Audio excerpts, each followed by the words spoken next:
is up, Niner gang? Rough night tonight, isn't it? Shit.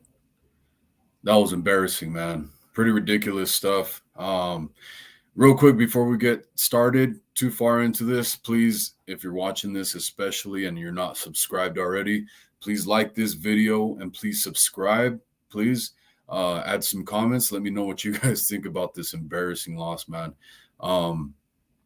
Just to get started on it a little bit, like I think a lot of us felt that the 49ers had a pretty good chance of losing this game, but not in the fashion that it happened, I don't think, man. Especially myself. I did have the feeling that the 49ers could have won.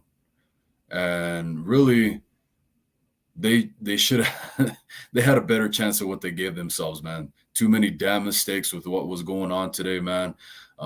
If you had to give me somewhere to point at why we lost this game, I'm going to say O-line and defense. I don't know what the hell. And the broadcasters were talking about how the 49ers are the number one offense or defense in the league right now.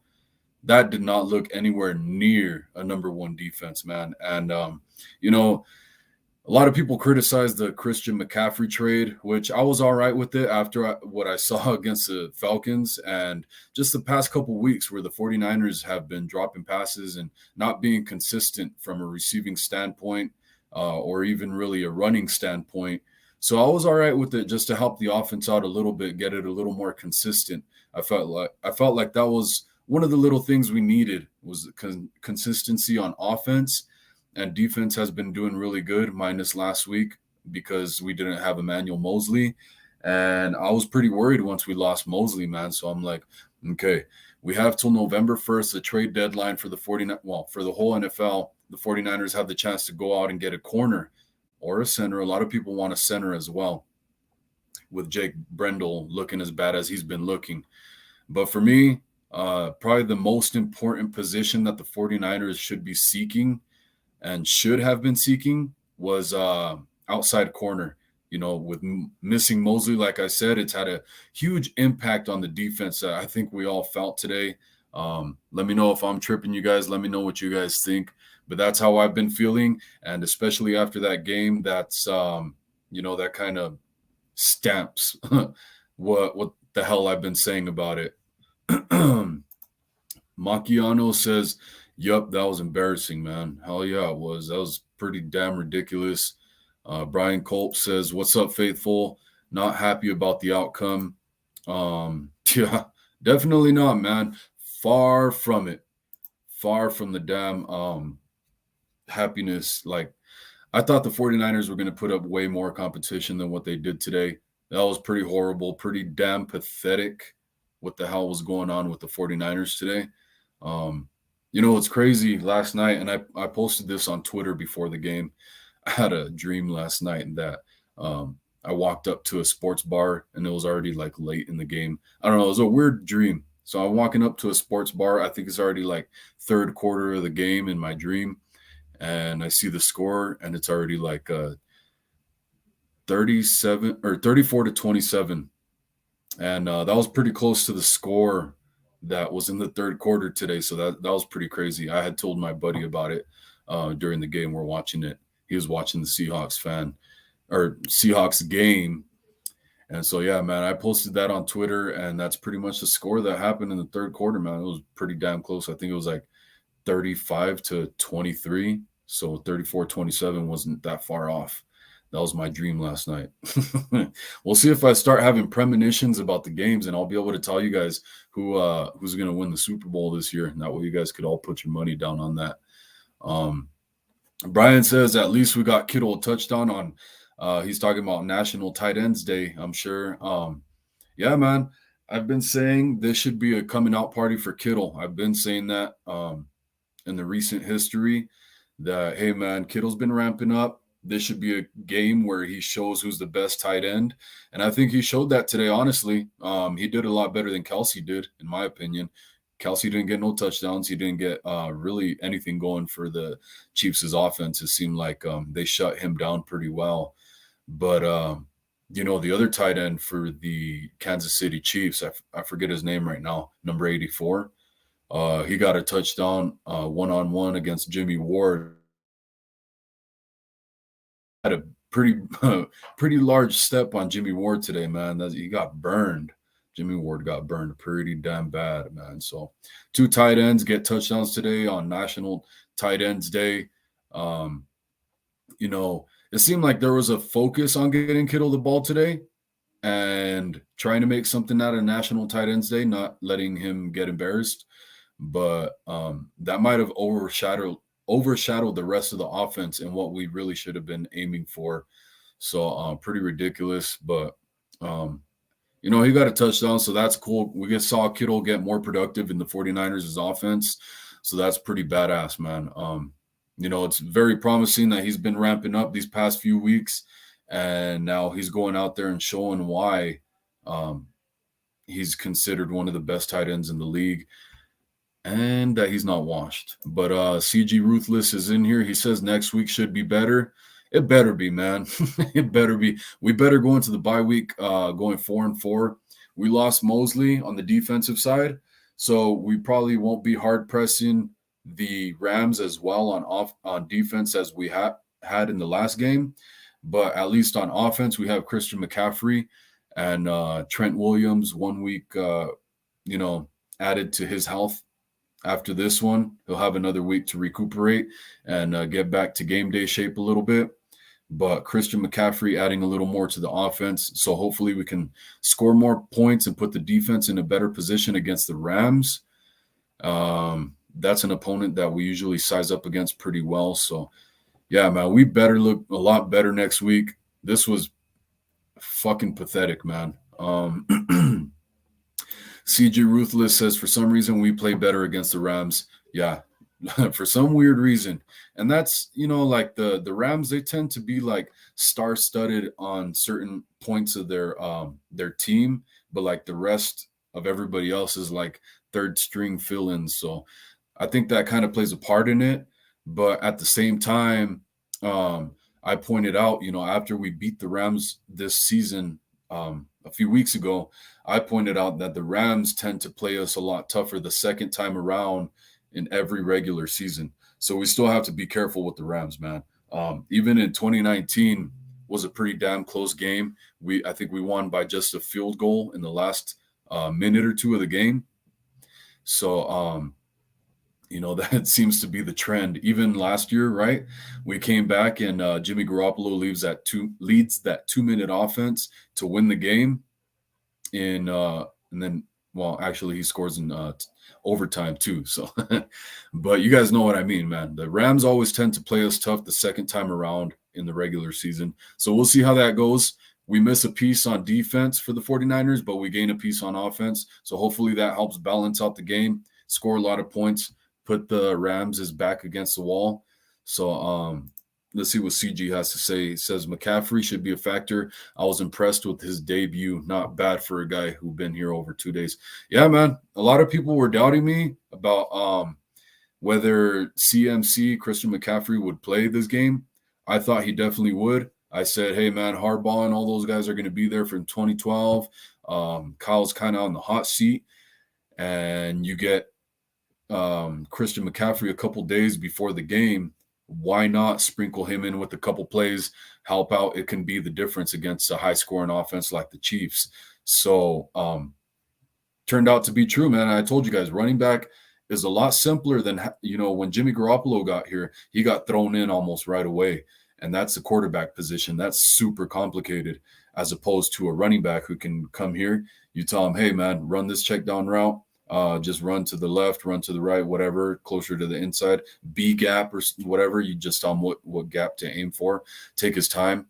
But, yeah, he played. And when he did play, outside of maybe one play or two, he looked pretty damn good, man. So that was really encouraging and pretty badass to see. Now imagine another week added to what he's got going on, another week to study the playbook and get acclimated, plus the bye week after that.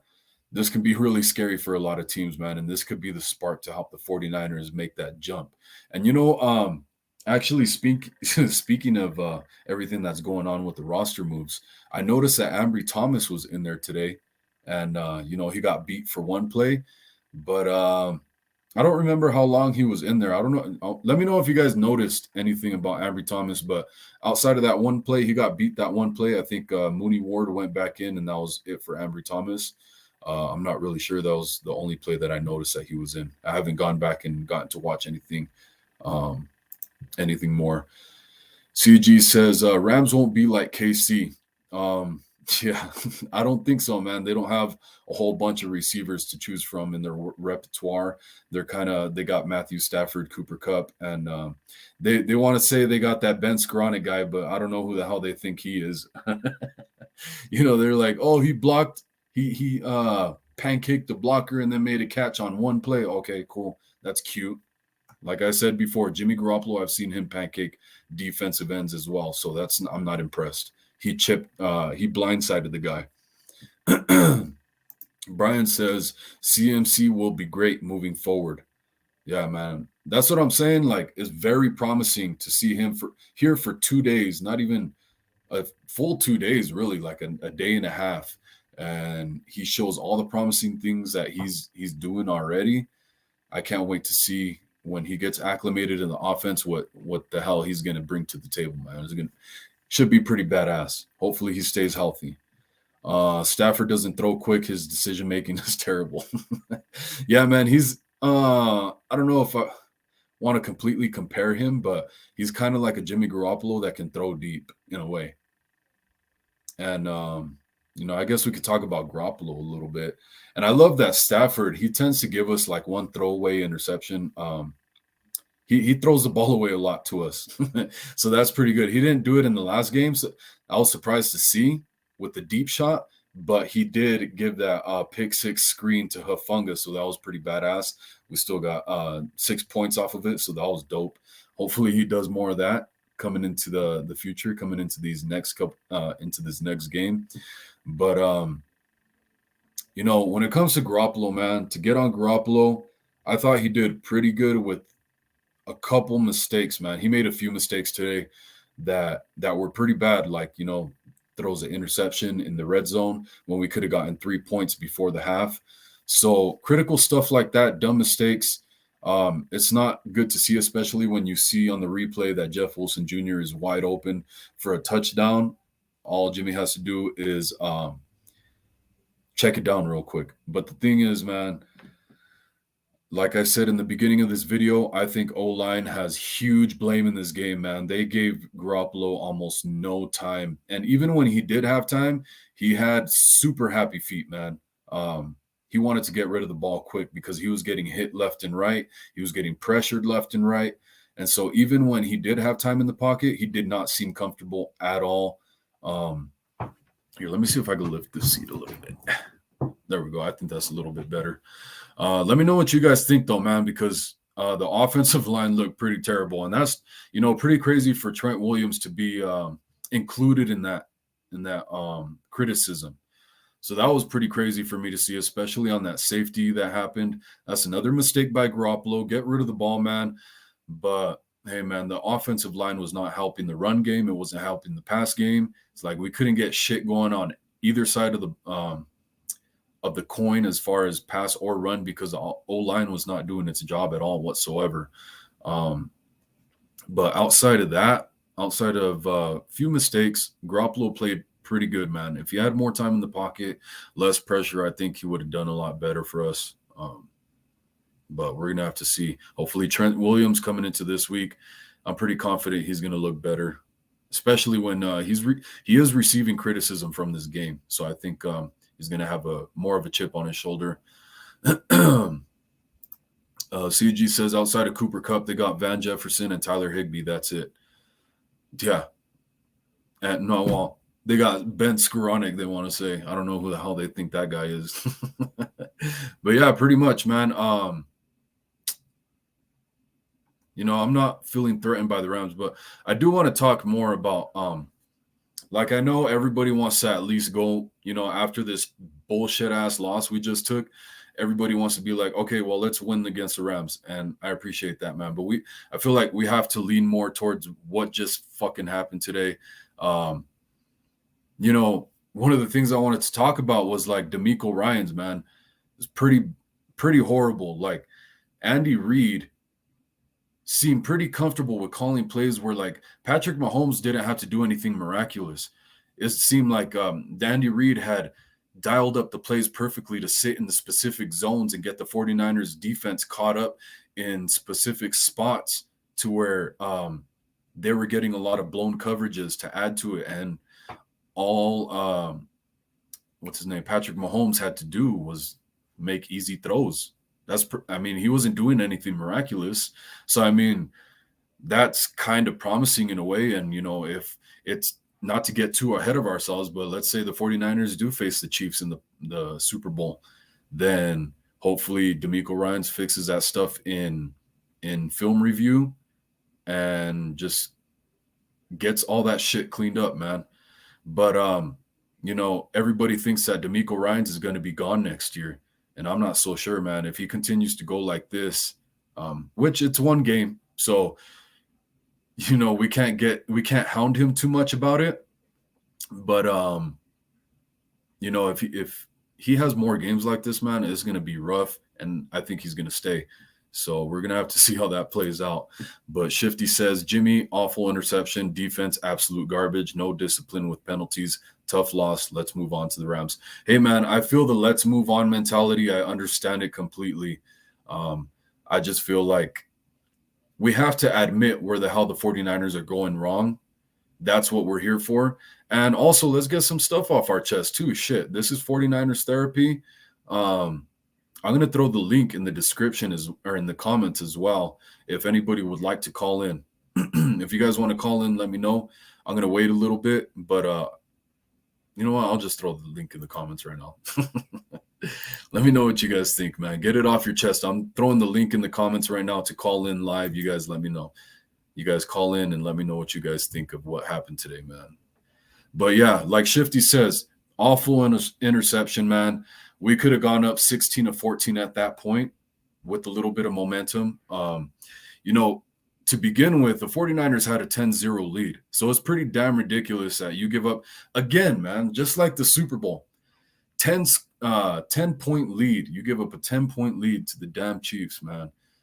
So whatever Kyle Shanahan had going on in the Super Bowl, he's still doing wrong, man. He's still shooting himself in the foot and letting his foot off the gas, too, as far as the offense goes. He gets in the spread offense when it's already, when it's basically garbage time, man.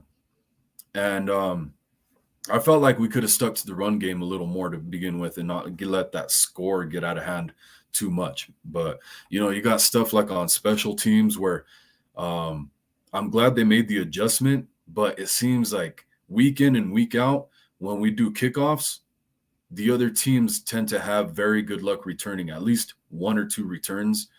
They get to like the 30 or 40. And that's not good, man. But I'm glad they made the adjustment to just tell Gold to kick it out of the damn end zone. So just continue that, man. Play conservative. Don't cost yourselves the game. On the other side of the special teams as well, in the return game with Ray McCloud, same shit, man. He's taking it out of the end zone, putting our offense in a horrible position by, sticking them at like the 15-yard line within their own 20-yard line. So glad they made the adjustment too. I'm pretty sure they told him like, hey, dude, stop running it out, man. Just let it roll out of bounds or some shit. Let it roll out of the back of the end zone. Glad they did that on both sides of the special teams because I was getting pretty frustrated with what was going on today. Michael Dorothy says, Chiefs fan here. You guys will be fine down the road. You guys will get healthy and McCaffrey will get integrated and you will tough to beat. You'll be tough to beat, I'm assuming he said. Right on, man. Good to have you here. Congratulations on the win, man. The Chiefs earned it. And I'm like, honestly, after the Super Bowl, I haven't been able to stand the Chiefs at all, man. Like, it fucking irks me really bad, to see like Patrick Mahomes and stuff. I think you guys know what I mean, man. But congrats to you guys. You guys earned the win, man. and this is what we're talking about here.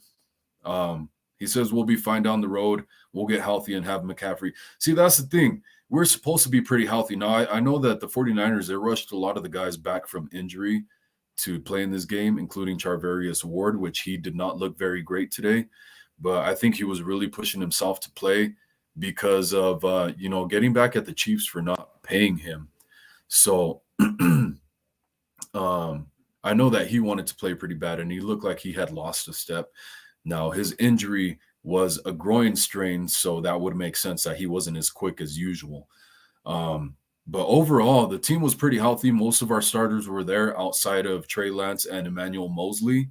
So minus that, most of our team was there. There's no excuse there. McCaffrey was on the field looking great when he was acclimated in the offense. So we don't really have any excuses, man. The 49ers just played a fucking horrible game. It was disgusting. I never want to see that again. But glad to have you in here, Michael. Like I said, congrats. I see another Kansas City fan in here too as well. Brian says, and I'm going to bring my boy Shifty in just a sec. Just going to go through a couple of these comments. Brian says, we did battle back, but couldn't get the stops when we needed it. Yeah, man, that's what I'm saying. Like the defense, those third downs that were super crucial, man. It seems like when you have the opposing team, they're back on the wall with a 3rd and 20, 3rd and 16 type stuff. You're like, okay, this should be easy. Defense, shut them down, man. You shut them down on first down, shut them down on second down. You made it 3rd and super long.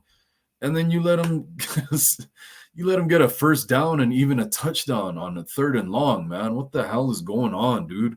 Way too conservative play. That's what's going on, man. The 49ers have been playing a lot of off coverage, super soft.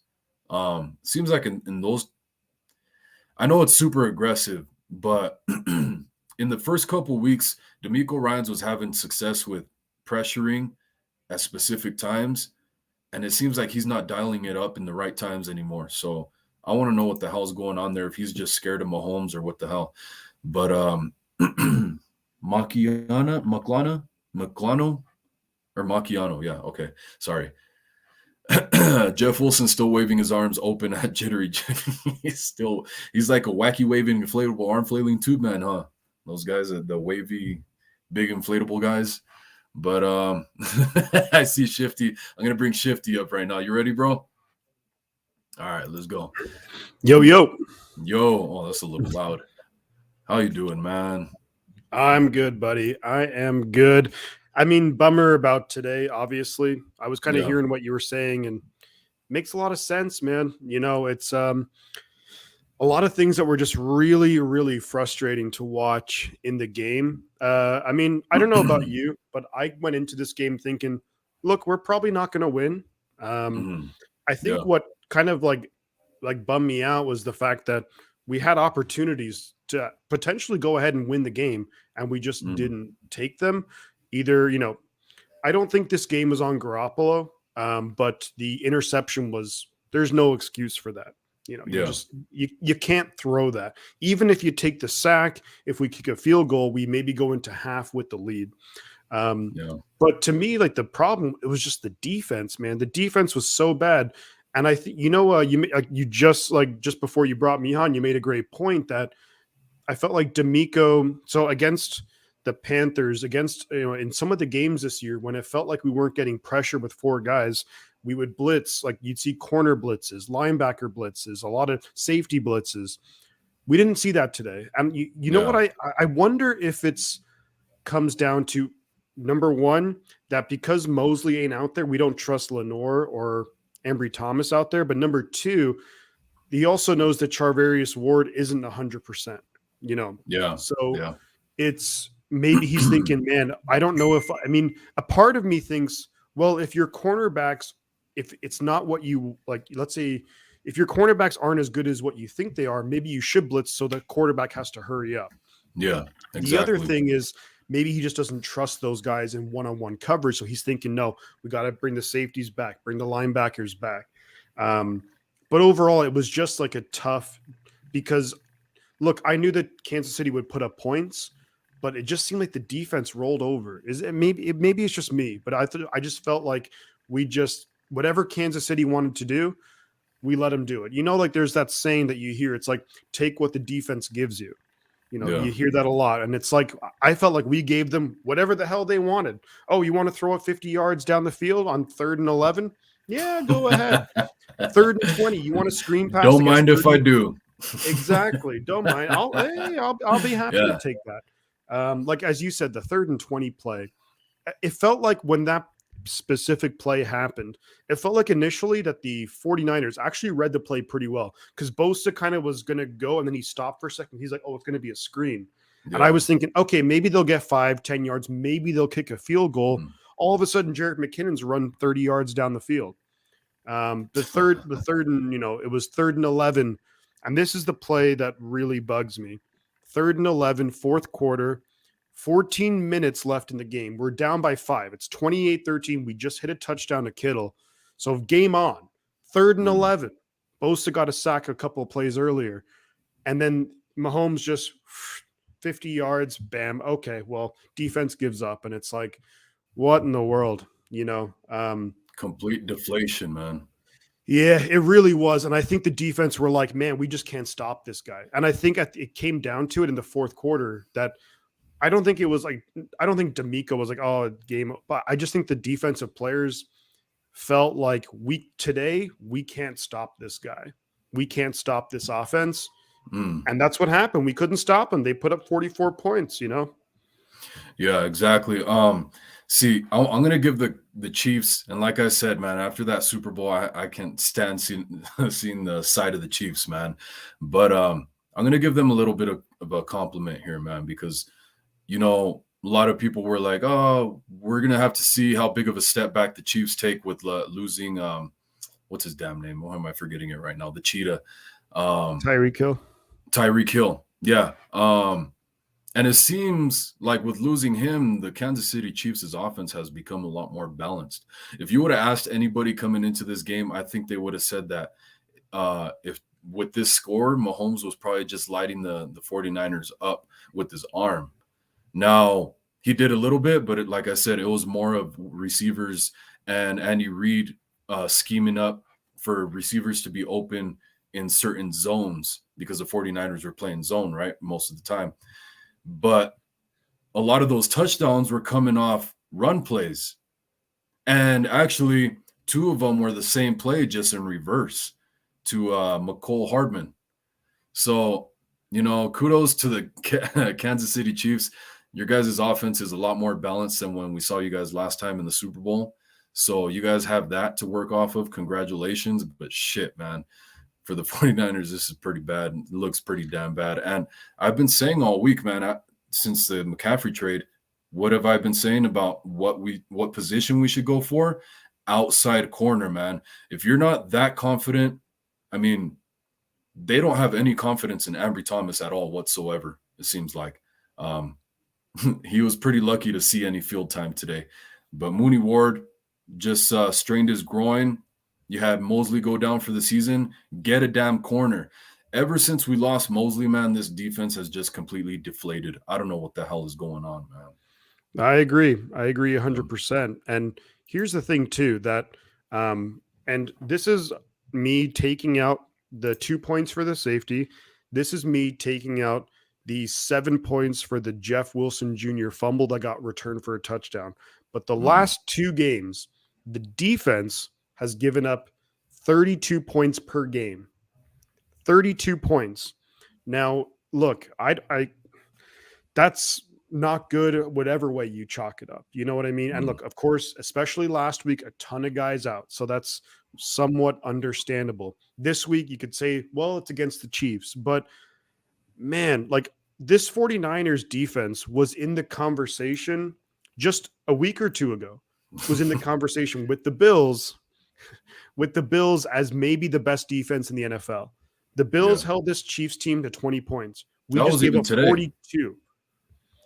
We gave up more than double that. And it looked like it just looked easy for the Chiefs. Yeah. And you have to look, it's not just, our defense stinks. It's also the fact that, the Chiefs offense is that good The thing that surprised me the most, I knew the Chiefs offensive line was pretty good, but man, they dominated. Like we couldn't get any pressure on Mahomes at all. Yeah. When it came to running the football, it seemed like on first down, they'd run the ball and then bam, it's 2nd and 3, 2nd and 2, 2nd and 4. So then they can open up the entire playbook and just do whatever they want. And I think the Niners, man, like the defense, there's some blame for the offense. 100%. Jimmy Garoppolo, that interception, I was just like, what the hell is that? But I thought the offense was moving the ball pretty well, but the Chiefs offense had 530 yards of offense, 529. 529 yards. And here's the other thing, too. The freaking penalties, man. Penalties. Look, if you're going to beat the Kansas City Chiefs, a couple of things that we did that obviously didn't help us outside of the defense is that we had to settle for field goals a couple of times. Penalties just hurt us really badly. And then we turned the ball over in the red zone. And that doesn't even begin to talk about how the defense couldn't get a stop. After the first drive where we had the interception, we didn't really stop them all game long. Yeah, no, I feel you completely, man. Oh, man, we're missing Mosley big time. Big City Man says we're still using our third-string running back, missing Mitchell big time. He was averaging 5 yards a carry. Yeah, man. And who knows, how it would play out for a whole game because he literally only got one half of one game. And I was saying coming into that first game of the season against the Bears, I was like, dude, Mitchell's just getting back from injury. Why are you rushing these guys back like this, man? You don't have to put the full load on him. And it wasn't like they were rotating running backs. They put the whole load on Elijah Mitchell like he's been there all of training camp. I never understood that. He would probably still be healthy if it weren't for that right now. But like even I didn't notice Tevin Coleman get put in at all. I saw TDP, Jeff Wilson, and McCaffrey. Now, you got a guy like Jeff Wilson Jr. who's been fumbling he's the now starter till Mitchell gets back, and he's the guy fumbling and making these crucial mistakes. But you're not playing Coleman when he has played. He's looked pretty damn good. I don't understand what's going on there. I can't even talk about JP Mason. I don't know why he doesn't get a chance, but I would like to see JP Mason get a chance before they release him. Because once Elijah Mitchell gets back, he's probably going to get released or, he probably won't make it through waivers. Yeah. I mean, I'd be curious to see maybe if the 49ers swing a trade and trade away one of the running backs. I don't know. I mean, I'm just kind of throwing out options there. Maybe, who knows? But because like Elijah Mitchell will be back. And then you think about it, like Elijah Mitchell, Christian McCaffrey. I mean, McCaffrey, you have to think, especially after the bye week, McCaffrey's going to get really, really involved, more so in the offense. And I thought McCaffrey looked really good. Overall, I think he's a great fit for the offense. I think he's going to help us out a lot, especially moving forward. And to me, like I think I'm disappointed in the loss. Just how we lost. I'm not disappointed in the fact that we lost because I did think, especially now, Kansas City's a better team. But to me, like as much as I maybe sound doom and gloom and oh my God, everything's falling apart, I still think we're a playoff team. I mean, I still think we can beat the Rams this coming next Sunday. I still think we can go on a run and probably end with like 10 wins and make the playoffs in the NFC. And the NFC is wide open. Even though I do think the Eagles are very good, I think they're still beatable. But man, I'm a little bit worried about the defense. I'm not going to lie, a little bit worried about it. And I like to think that even though, and it is the Chiefs and they're arguably the best offensive team in football, them or the Bills maybe, but I'd like to think that this game would have really humbled a lot of those defensive players. And the fact that it's like, look, we haven't earned anything. We haven't really won anything. You got to go out there every week and prove that, hey, if we want to be considered a top 5 defense, you better play like it week in and week out. But it's like we were humbled. We should have been humbled last week. So what the hell is going on? I don't understand that. If you're going to be humbled, it's going to be by the damn Falcons. Like everybody already knows the Chiefs are a good team. And like the way I feel about it is, the Chiefs are a really good team. So are the damn Niners on paper,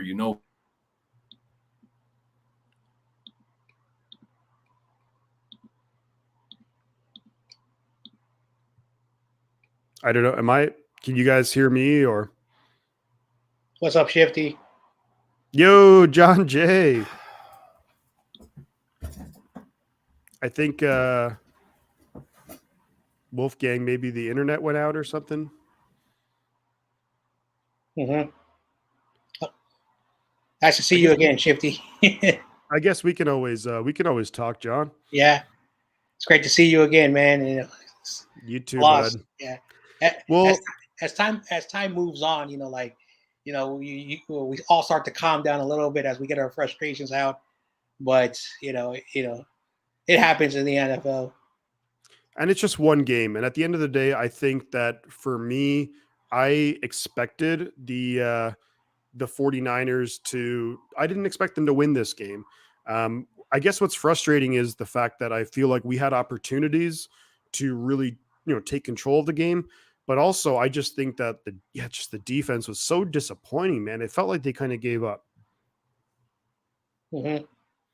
Yeah. And I just was like, when you see guys like Nick Bosa and Fred Warner and Mooney Ward and Hufanga and Jimmy Ward out there, and it's like you're just getting run the hell over. Like it just doesn't. It's like, what the hell is going on here? And we all give D'Amico credit, and we all say, oh, he's like. I mean, I was thinking it too. He's one of like the best defensive coordinators in the league, and man, he just got embarrassed today. Yeah, and again, we can always make the excuse, a lot of defensive players are hurt, and I get it, but I knew the Chiefs were not going to be an easy, like a team that we're going to destroy. But at the same time, we can be losing like this, making a lot of bad mistakes. Like, of course, that throw on 3rd and 11. What was Ward doing? Why did you leave him? Why did you basically, you're supposed to never ever let a receiver burn you. Do that. You have to make sure the receiver's in front of you. And he's been playing really good. It's happened to him. Come on, man. You've been doing really well so far, and that's something that they have, should never do. But it happened. Is what it is, and D'Amico, come on, man. And I said this, what do these Niners have to do to wake up and realize, for now 6 seasons, you've experienced more losses than wins. So, I remember one time said Fred Warner in 2020, we play our butts out, even if we're not going to win. Where's that energy a few years ago? Where's that? I don't see it. I don't see it anymore. You know what, man? Yep. Thank you guys for being patient with that, man. I've been having problems with my Wi-Fi recently for whatever reason, but man, I was about to go off and hearing what you're saying, John Jay. Hope you're doing all right, John Jay. Yourself. I'm doing good, man. Thanks for having me on, man. Hell yeah, bro. My pleasure. Anytime, man. Likewise with Shifty, all you guys, man. I love having you guys on. With D'Amico Ryans is getting exploited the same way that he was last year. So he still hasn't made that correction, I guess. So I don't know what's going on with that. But overall, what I was about to say before the Wi-Fi cut me off was the 49ers have all the pieces. We should be a badass team, but the 49ers are just getting out-coached by Andy Reid. Like I said earlier, it's not like Mahomes was doing anything miraculous. It was just Andy Reid scheming things up for receivers to get open in certain spots. And Mahomes was just delivering the ball to wide open passes for the most part, man. So the 49ers are just getting out-coached is what it's coming down to. And Big City Man says no more coverage sacks because E-Man is out. Should have won and got a corner. That's what I'm saying, man. Christian McCaffrey is cool to get. We still have cap space for this year, so we can still go out and do it.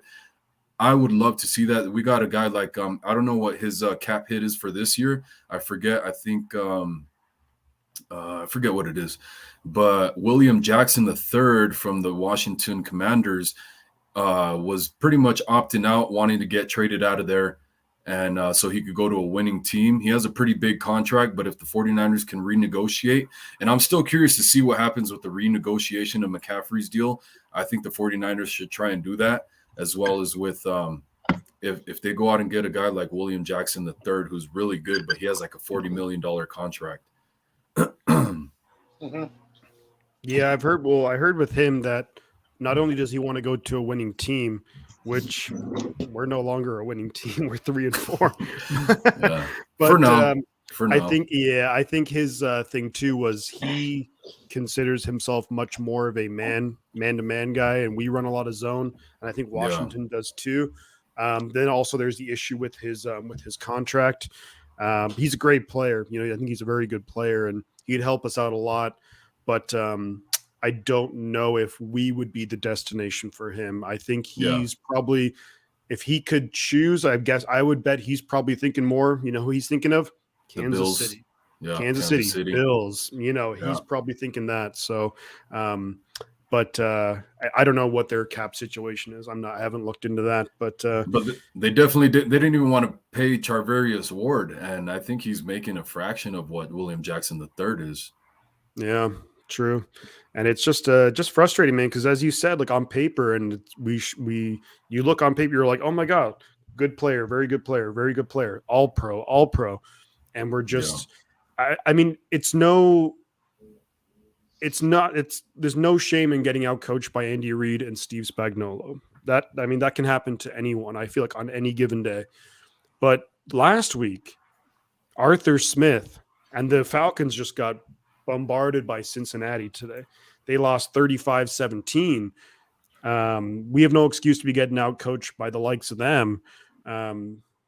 Try not to be disrespectful to the Falcons or anything, but the fact that they just completely outcoached us, it just, maybe there's something with, I don't know, Shanahan and D'Amico, or I don't know what's going on there, but they really have to start figuring this out, because I'm a big Shanahan guy, big defender. I mean, you go to 2 NFC championship games in 3 years, that's usually pretty darn good. But at some point, we have to start seeing this coaching really stepping up and putting our guys in a position to succeed. And the wins have to start at some point. The wins have to start piling up, and they haven't so far. John Jay, you got anything on that? Yeah, like Kyle Shanahan has always had this moniker where he took normal quarterbacks before he had Matt Ryan. Matt Schaub was a 7th round selection from Atlanta, and I've said this a million times. And he made him work. He goes to Washington with his dad. They get RG3. They use RG3 skills. Good player. Unfortunately, he gets hurt because of how Kyle runs his offense. Players get hurt. And RG3 was never the same, but he made him a Rookie of the Year candidate. He goes to Cleveland as a coordinator. His quarterback is Ryan Hoyer. Hoyer has his best year under Kyle Shanahan in Cleveland. Then he goes, gets a job, and Matt Ryan was an established. He was an established star. He wasn't but he inherited a really good quarterback, made him an MVP, and they went to the Super Bowl. So this guy can develop quarterbacks. Like you've seen his track record, but since he's been with the 49ers, let's go back to 2017. Why we never addressed the quarterback? Why does every team, when they have a top 10 pick and they need a quarterback, they draft a quarterback? They don't say, all right, we're going to draft a running back or offensive. No, we're going to get a quarterback, and you build around them. Didn't do that. Okay. In 2018, Jimmy Garoppolo, he's coming out 5-0. He gets hurt. No backup plan for Garoppolo getting injured. 2019, Jimmy stays healthy. We go to the Super Bowl. There's a formula. Run the football, competent quarterback, great defense. That's how you win. Now let's go to 2020. Everyone gets hurt. Jimmy gets hurt. Not just you, but everyone gets hurt. And somehow we're still 6-10. And Robert Saleh on a 6-10 team gets a job. Look what he's doing over there with the Jets. Okay. Mike McDaniels, was offensive coordinator. He got a job with Miami. So he's lost the coaches, are the coaches not good? But he's the head coach.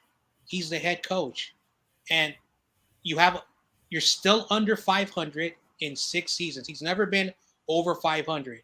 But because he's went to 2 NFC championship games and the Super Bowl, you forget everything else. And I get it.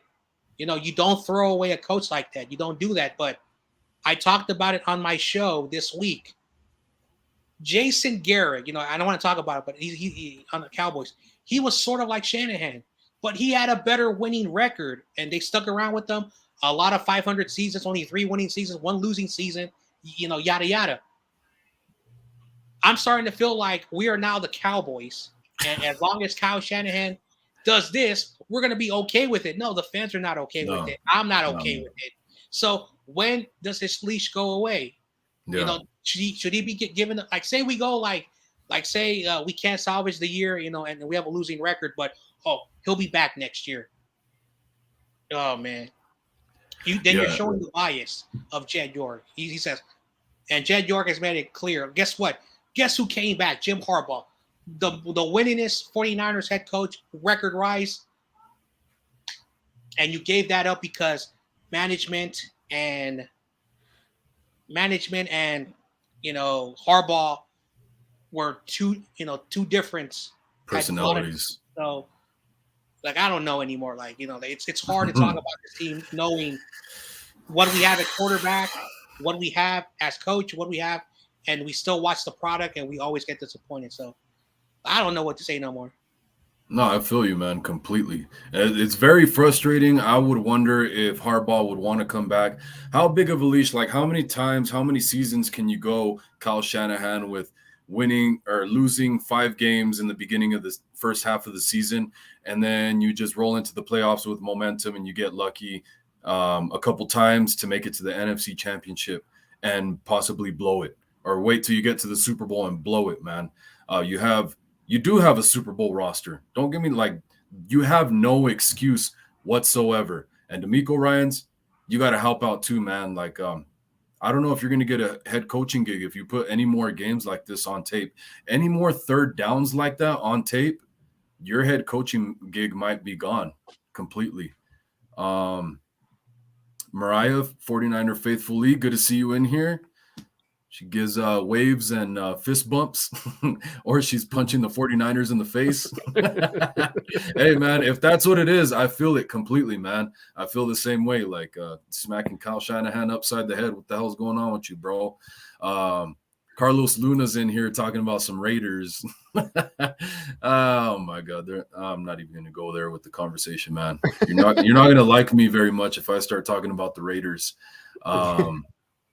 But yeah, man, I completely agree, man. The 49ers, I'm very curious to know whether they're taking a good look at their situation and wondering if they can maybe sweet talk Harbaugh a little bit. What do you guys think about that? I mean, Harbaugh's not coming back here. Mm-hmm. I think he's very happy. Michigan, he gets to do whatever the hell he wants there. That's his alma mater. I think he's getting paid very well there. And who's going to question him there? I mean, he can do whatever he wants. So I don't think he'll be back. The only way I think he maybe comes back to the NFL, but I don't think he'll come back here. I might disagree just a little bit, but sure. Harbaugh's looking a little old himself too. He's looking a little worse of the wear. But let me see right here, because and Still I Rise says it seems like the defense did better last week and the office was off, but the offense, I'm assuming is what she meant. But this week there was a switch. I said they're getting too comfortable. Ah, man, it's rough. It seemed like they had a better answer for what was going on Sam Womack's side of the field, and the defense last week, they started to do better towards the end of the game. So I was hoping they're going to roll that momentum coming into this week, getting more comfortable with Womack playing on the outside. I didn't see too much of him, but Charvarius Ward was so iffy that side of the field was almost like a big question mark as well. He did play pretty good, and I did see him, kind of get hurt a little bit there. But the offense was off. I think it was just the O-line, man. And I don't understand why, because of how much pressure the Chiefs defense was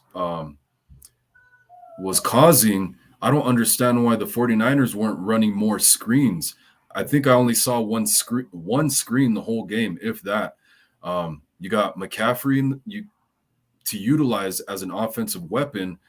Why aren't you doing more screens to help neutralize the Chiefs' defensive line?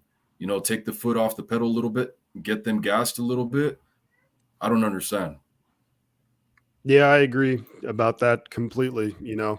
But I just when I think about this game, I think it's so much of it is just, and it's kind of what happens with the 49ers so often, where it's self-inflicted wounds, and that's like the most frustrating thing is that some like a big play happens that goes for us, like when we have to. So we're going to kick a field goal, and then somehow Jalen Moore is a false start on a field goal, but then we have to go back 5 yards. We're going to punt it. The Chiefs muff the punt, and we get the ball back, and we somehow manage to turn that into just like an interception. And that's something that like, Yeah. You just can't do. The score was 13-14 to the Chiefs. At the very least, you're thinking it has to be at least 16-14 at the very least. And I know that against Kansas City, you don't want to settle for field goals, but that's a lot better than 16-14. You have a lead. Mentally, you're like, hey, we're beating these guys, and it's halftime. Then that was our fault. Like Jimmy Garoppolo, that was his fault. A guy on our team, awful pass. Like there was no chance that play was going to work. Well, Jeff Wilson Jr. was open, but where he was looking, had zero chance. And then coming out of halftime, you're thinking, hey, it's 14-13, game on. Chiefs just missed a field goal before halftime, so maybe some momentum. And then the crazy return, Jawan Jennings being an idiot with like that, unsportsmanlike conduct. Yeah, that was so bad. Like that was really bad. I don't know what he was thinking. And then all of a sudden, Chiefs in scoring position 2 or 3 plays later, bam, touchdown. It's like, well, now what? But I have to give credit a little bit that the offense was able to battle back somewhat. Because when the Chiefs scored after halftime, it was 21-13. I think we go down and kick a field goal. They score another touchdown. Then it's 28-16. Then we score a touch. So we were able to respond somewhat, but at no point was the defense able to get any stop. And that's where it just really hurt us, because I thought the offense was moving the ball pretty well. Interception aside, I thought there was a lot of nice chunk plays. McCaffrey was running the ball well. Kittle had some nice plays.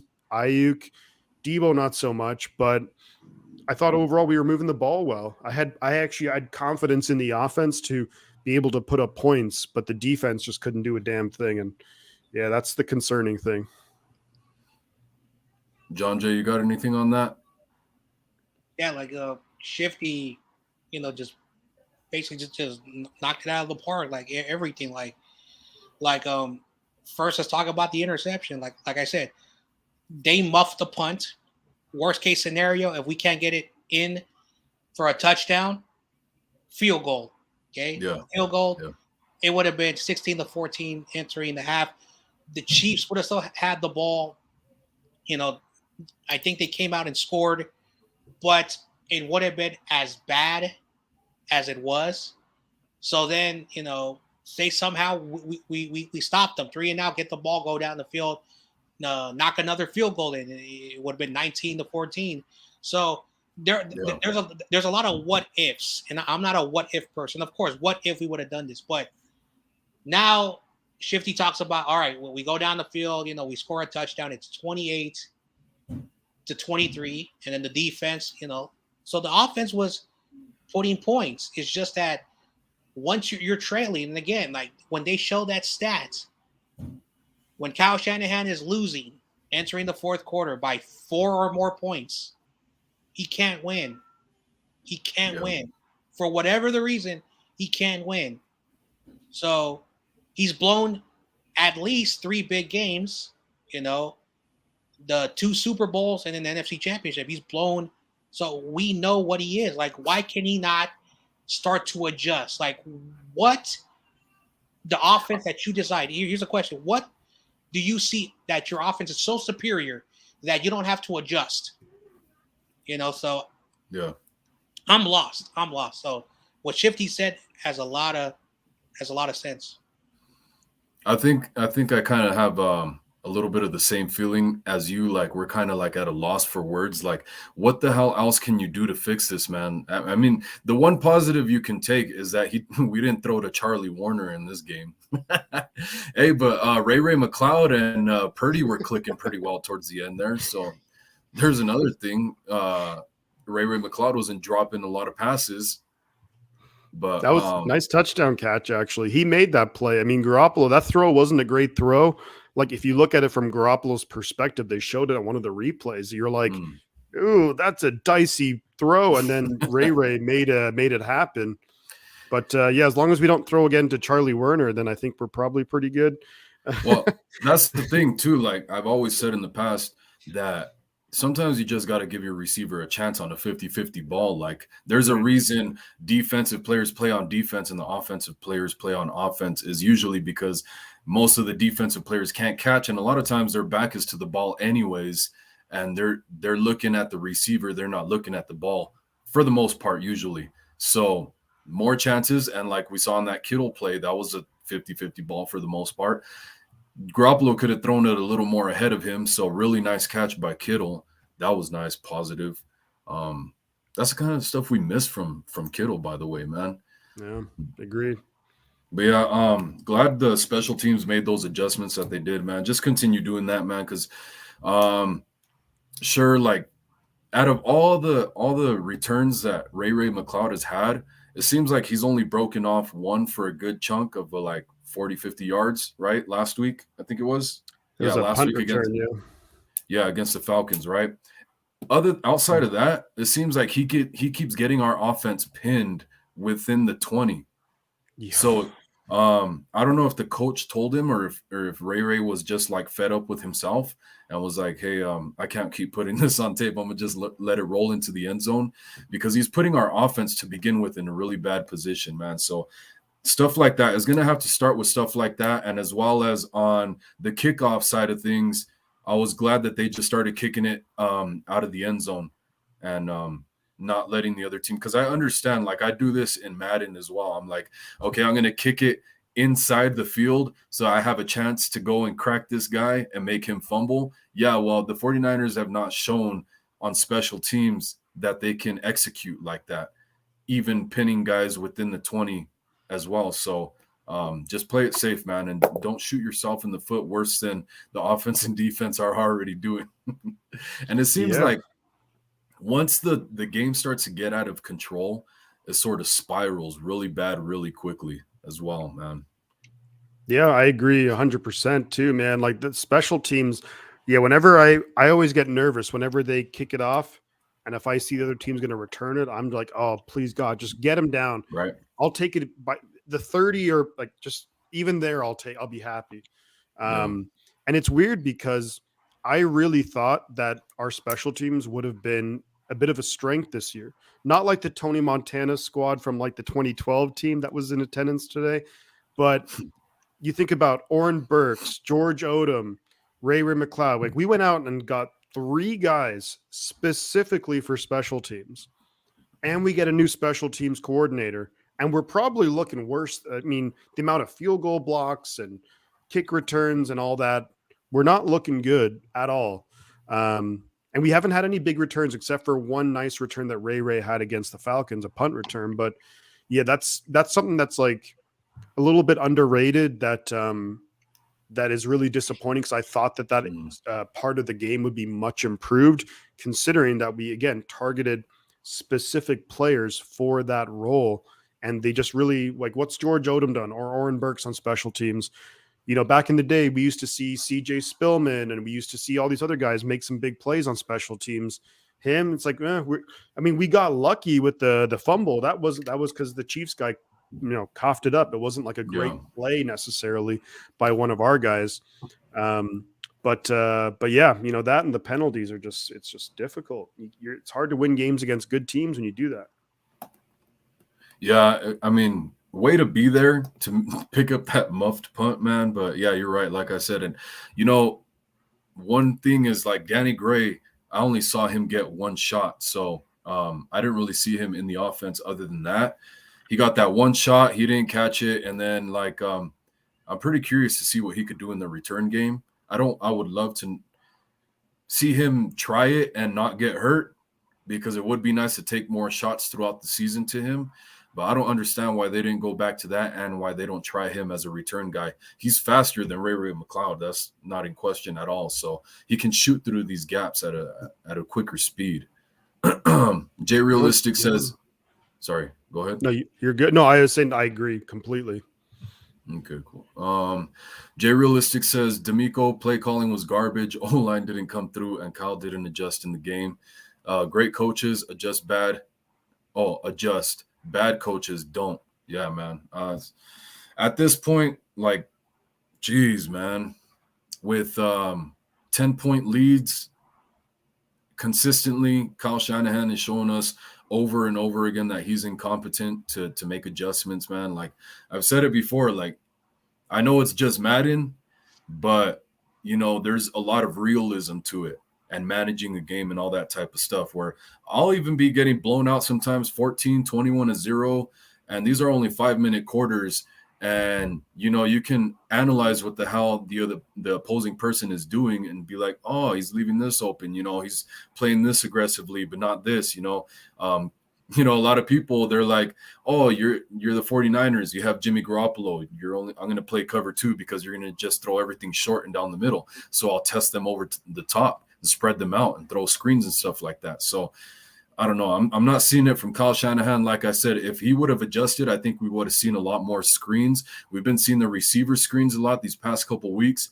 The halfback screens, we tried one. I don't know why we didn't continue to do it. We even saw the Chiefs have success with it. We've had success with it. Why the hell aren't we doing it? I do not understand at all whatsoever. You got Yak Bros on your squad, by the way. Speaking of screens, come on, man. You got the Yak Bros. Let them show what the hell they got, man. Yeah, the Deebo running the football has just not worked at all this year. Like the one big run he had was against Seattle, and that was Deebo making a crazy play happen. Like by all rights, he should have been stopped like a line or two behind, the line, a yard or two, behind the line of scrimmage. Yeah. He made a crazy play happen for 50 yards, but beyond that, I mean, that play has gone nowhere. He had that nice touchdown against the Bears from like the 6-yard line, I think it was. But I mean, he had to bulldoze through some guys to get that done too. Yeah, it's just not like no creativity to it. They got to try. I think they got to try something different, And that was something that like was introduced later as the year went on.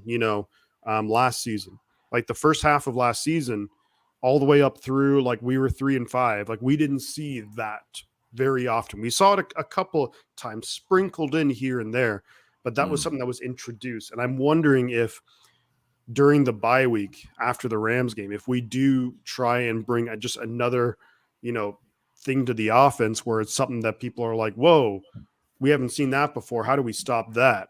And I hope that's the case, but because I mean, the number one, we got to focus on beating the Rams. Because here's the thing, when it's all said and done, is that even though the Seahawks, and credit to them, they're number one. They're right now, they're top of the NFC West. But if we can beat the Rams, and I think that we very much have the ability to, then we're 3-0 in our division. So when it comes to seeding down the road, that's a huge deal. It's like, well, how's the division record? Things of that nature. Yeah. And then if we can go into the bye week with some momentum, readjust, reevaluate things, maybe get some guy, maybe get Armstead back healthy, Jason Verrett, who knows? But then things could be looking up big time. And I really do think that our schedule in the second half of the season, it's really easy. Like, what is the toughest game in the second half of the season? I'm trying to think of it. Is it now at Seattle? I mean, I don't really know what's the really tough game. The Chargers got beat badly by Seattle. Like, I mean, what's the really tough game? The Cardinals aren't looking too great, but we've seen the past with the Cardinals, and we haven't seen them yet this season. So division game with that one that might be tough. But then the Chargers, that might be a tough game. I mean, maybe, I don't know. The Chargers seem to just shoot themselves in the foot more than we do. They just got beat badly by the Seahawks. Just like the 49ers, they're a team that could go and beat any team, but they're a team that.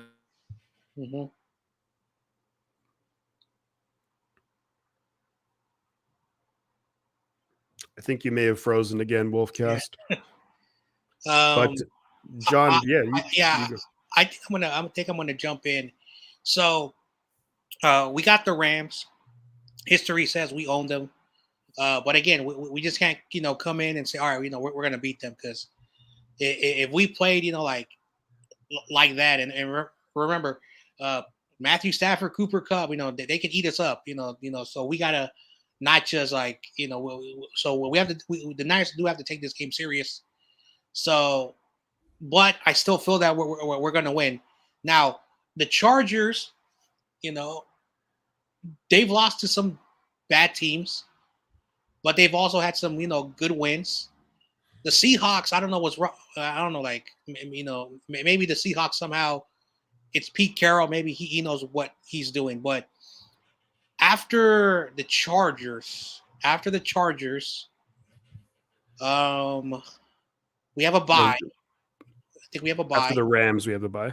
Okay, so after the Rams. So then we got the Chargers after the bye. Cardinals after that. Yeah, so then we play the Cardinals. Mexico City, actually. So the Cardinals, I know a good Cardinals fan. He's very realistic, and they just got Hopkins back. They blew out a trash Saints team. We have the Saints. I think we're going to destroy the Saints. I don't know what's wrong with the Saints, but the Cardinals have their own problems. But it's a divisional game.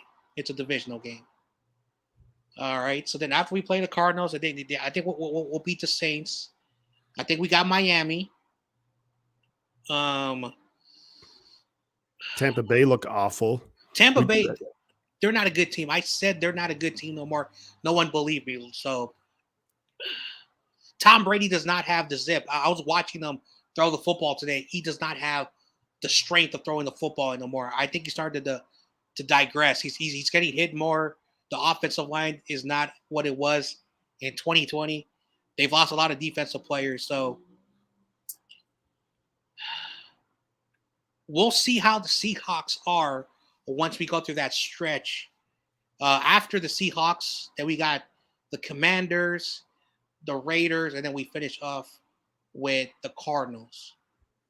That's not a bad schedule.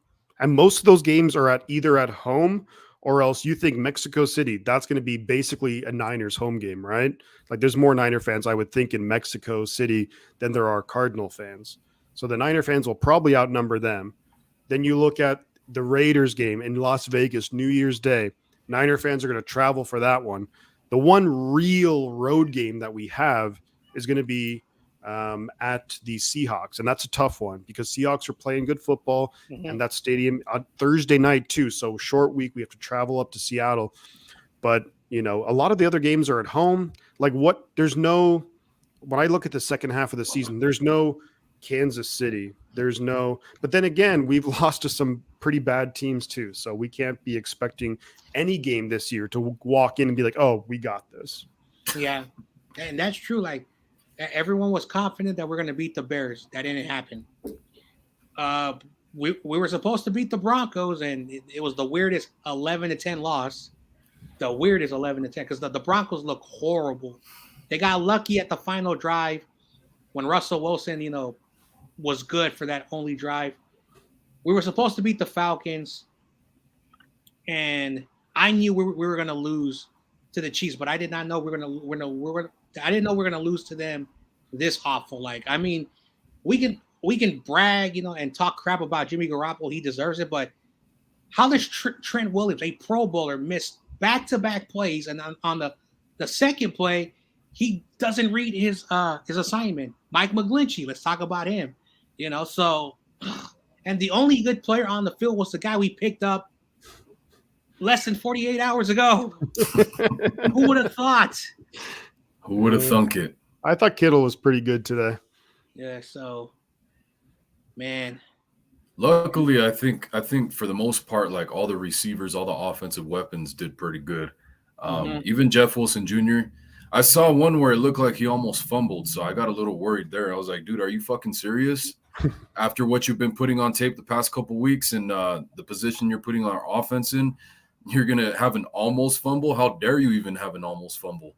But I like what Jay Realistic says here, man, because he says as soon as we settled for a field goal in the beginning of the game, I knew we were screwed. And I kind of felt the same way. I understand, so I'm not going to hound Kyle Shanahan too much about it, because I understand getting points on the board. But at the same time, put your foot on their throats, put your foot on the gas pedal, and go gun home, man. Get some touchdowns, because field goals are not going to cut it against the Chiefs team, man. And I hope Kyle Shanahan makes the adjustment to understand that with the performance that the defense.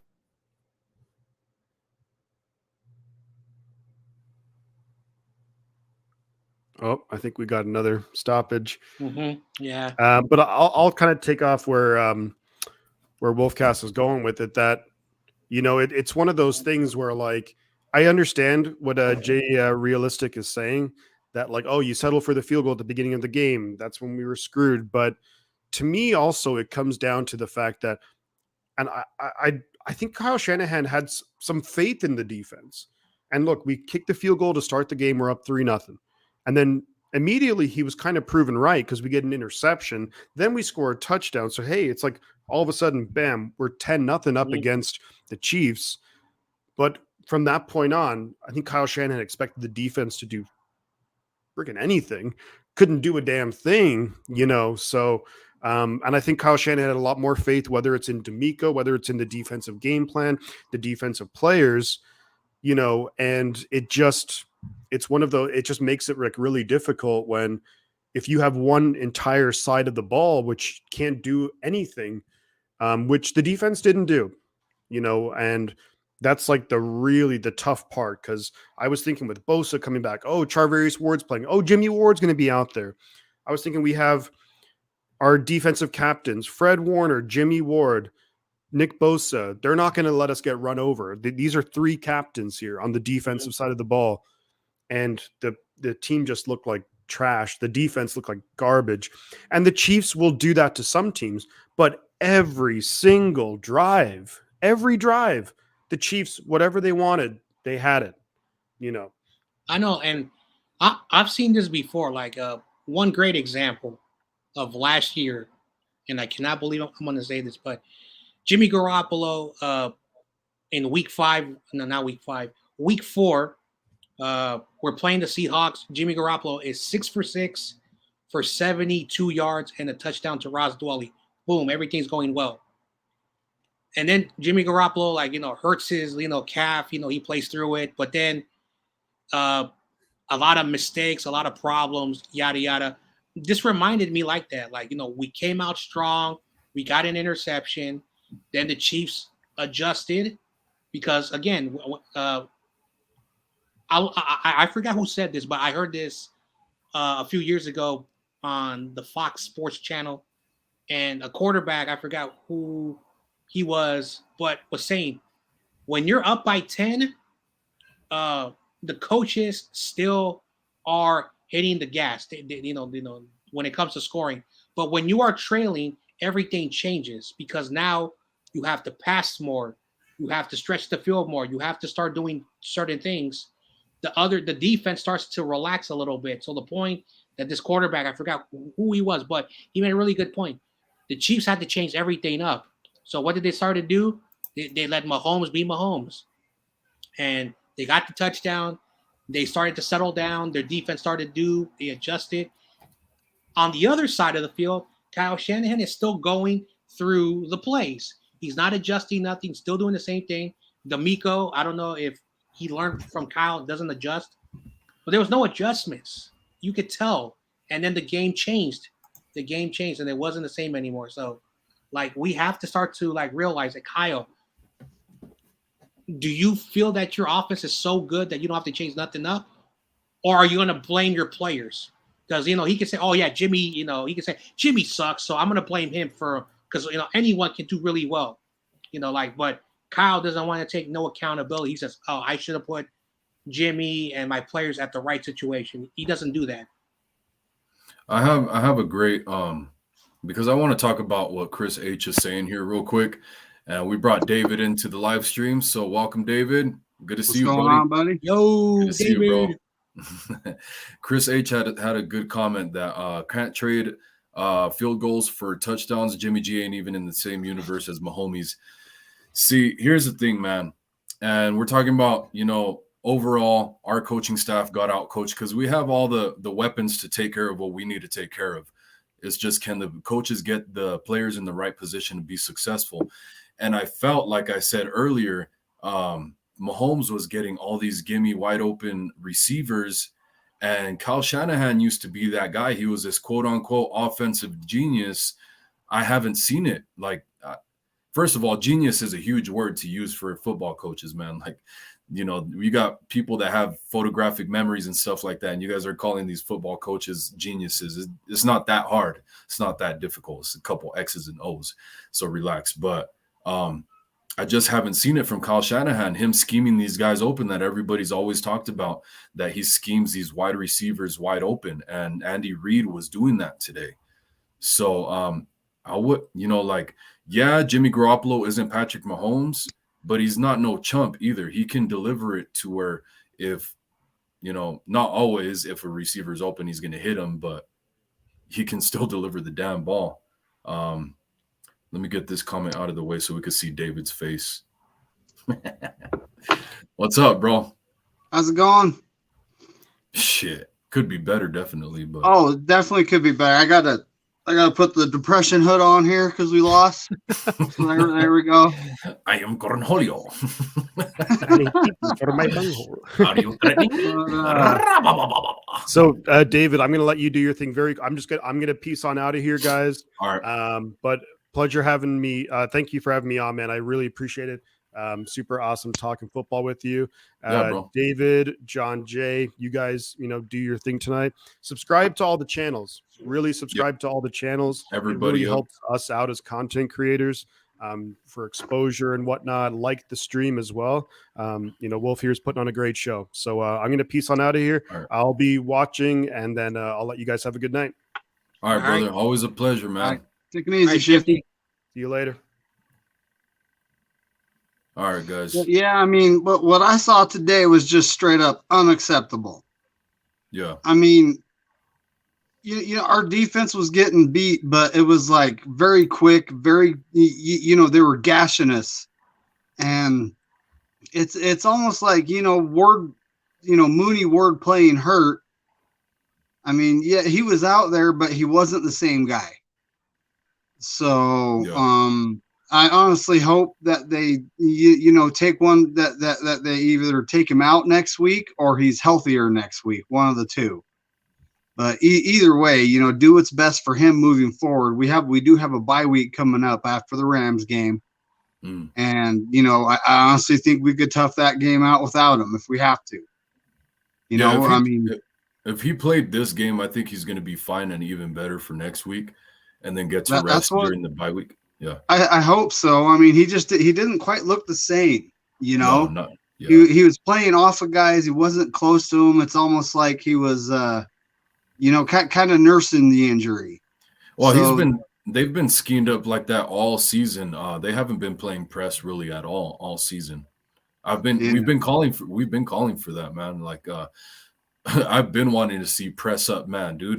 Don't let these receivers get off the line, delay them so that the defensive line has more of an opportunity to create pressure. And we just haven't seen it. The 49ers have continued to play soft off coverage all the damn time, when now more than ever, we're more equipped to play man to man. I don't understand.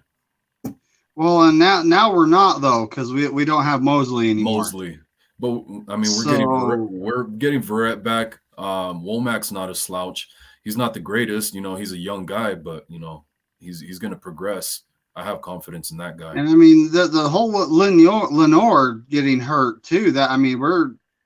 We started the year kind of deep at the cornerback position, and now here we are. We're without Mosley and Lenore, and Lenore got back in there. Yeah, did he? I was worried about that a little bit too, and then he ended up getting back in there, so that was good to see. I was so disgusted. I actually turned it off like a lot of way through the fourth quarter, which I'll watch it to the end normally, but yeah, me too. I'd had enough at that point. I knew we weren't going to win. It just, 44-23, the safety. Man, Are you kidding? Jimmy G, so far that's 4 points he scored for the other team. But that was actually a 9-point swing if you think about it. Because he scored the safety for him, sure. Then we kicked the ball off to him. They marched right down and scored 7 points. So that's facts right there. We had 10 penalties for 84 yards. That was very sloppy, very sloppy. Ridiculous, man. But Kyle Shanahan is supposed to be a good coach. I can't call him great at this point. He hasn't won a Super Bowl yet. You're right. He's supposed to be. And 10 penalties for 84 yards, man. That is just that's unacceptable. We can't be doing that, especially against a team like the Chiefs. They actually had 8 penalties, and I'm not sure what the yardage. I think the yardage was pretty close. But when it comes to turnovers, we both had 2 turnovers. But they were moving the ball with ease. Our defense, we actually won time of possession, like 33 minutes to 26 minutes, and some change, right? Yeah. But we were only able to muster up 23 points in that time. Here we are with the anemic second half offense again. So let's go. Let me go back to the safety. Say that doesn't happen. Our offense is actually moving the ball pretty decently today. So, they march downfield and score a touchdown. That's 7 points for us and minus 9 points for them. Right? Yeah. So then that changes the game up quite a bit because it brings the game into a 1-score game. But at the same time, the Chiefs are moving the ball so easy. I don't know if we could have stopped them if we wanted to. Obviously not, man. Shit. This next week we have the Rams, and they still have their offensive line woes. So our defensive line should do pretty good against that. I'm saying should. I'm not guaranteeing nothing. We go against their defense, and their defense has probably 3 or maybe 4 good players on it in total. The rest of them are mid. And I honestly think we do have a good chance of winning this next week, but we got to whip. They got to whip ourselves into shape here. The whole 10 penalties for 84 yards that almost reminded me of the Bears game. We had 12 for I think it was 99. Oh man! Right? We're outright playing sloppy football, and right now we're 3-4 because of it. So, got to clean it up, man. This is a good football team that's on the field. We got to clean it up. We should be 6-1 right now. Yes. Honestly. I really consider putting Brunskill at right tackle after what I saw today, man. Brendel wasn't the guy that everybody's hounding on today. So he cleaned some stuff up, it seems like. But, the right tackle position, like McGlinchey's always been like a factor in a negative way. Outside of the run game, at least, when it comes to pass protection, McGlinchey's always been a slouch, man, for whatever reason. And I think now might be a time to get him some rest, at least. If not for anything else, get him some rest. Because he came into the season right off the injury.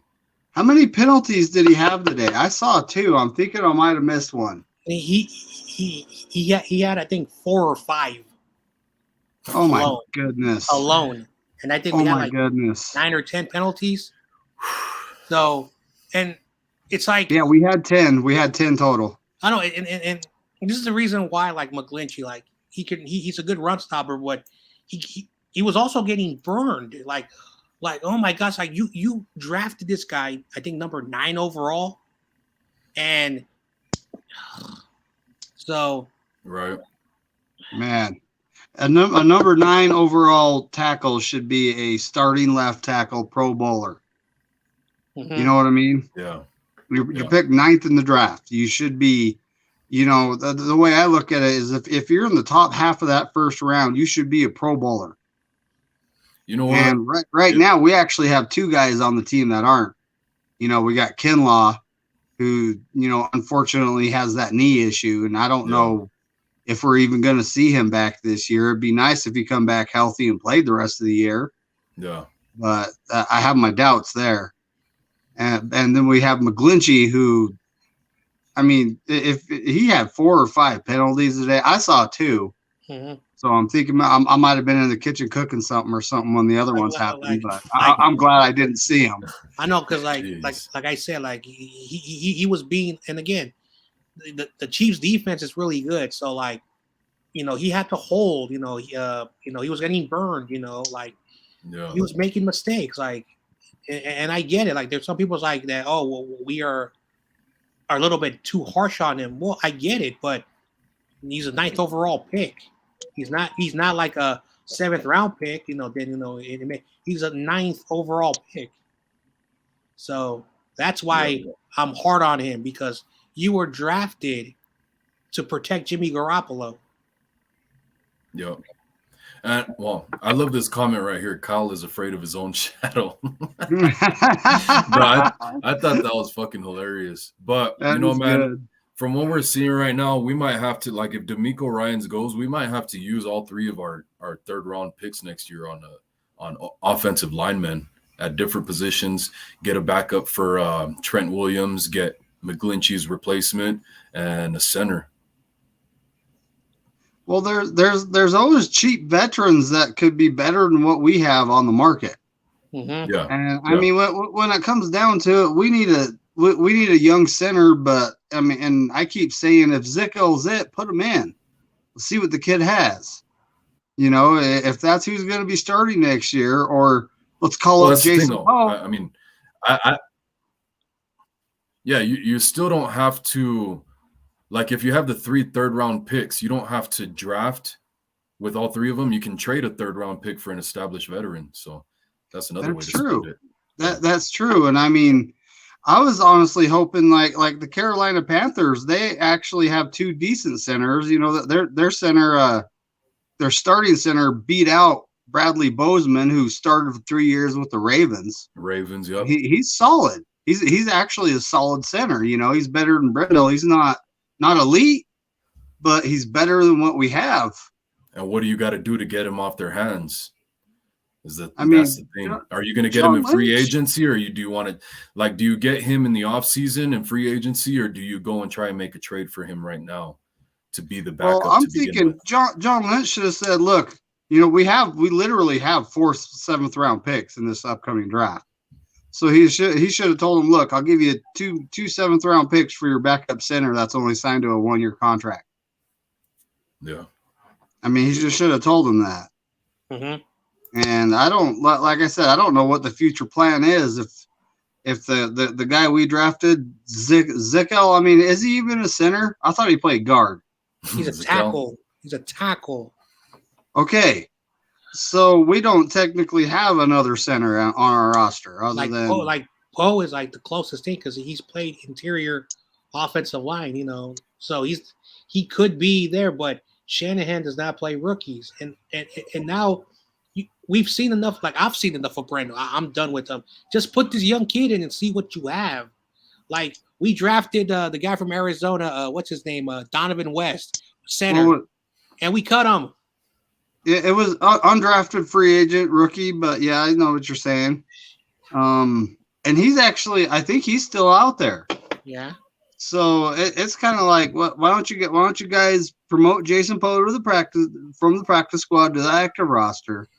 Send that guy you got from Cleveland Browns, whoever he is, down the road, because he is what he is. And then sign Donovan West to the practice squad and get developing the guy.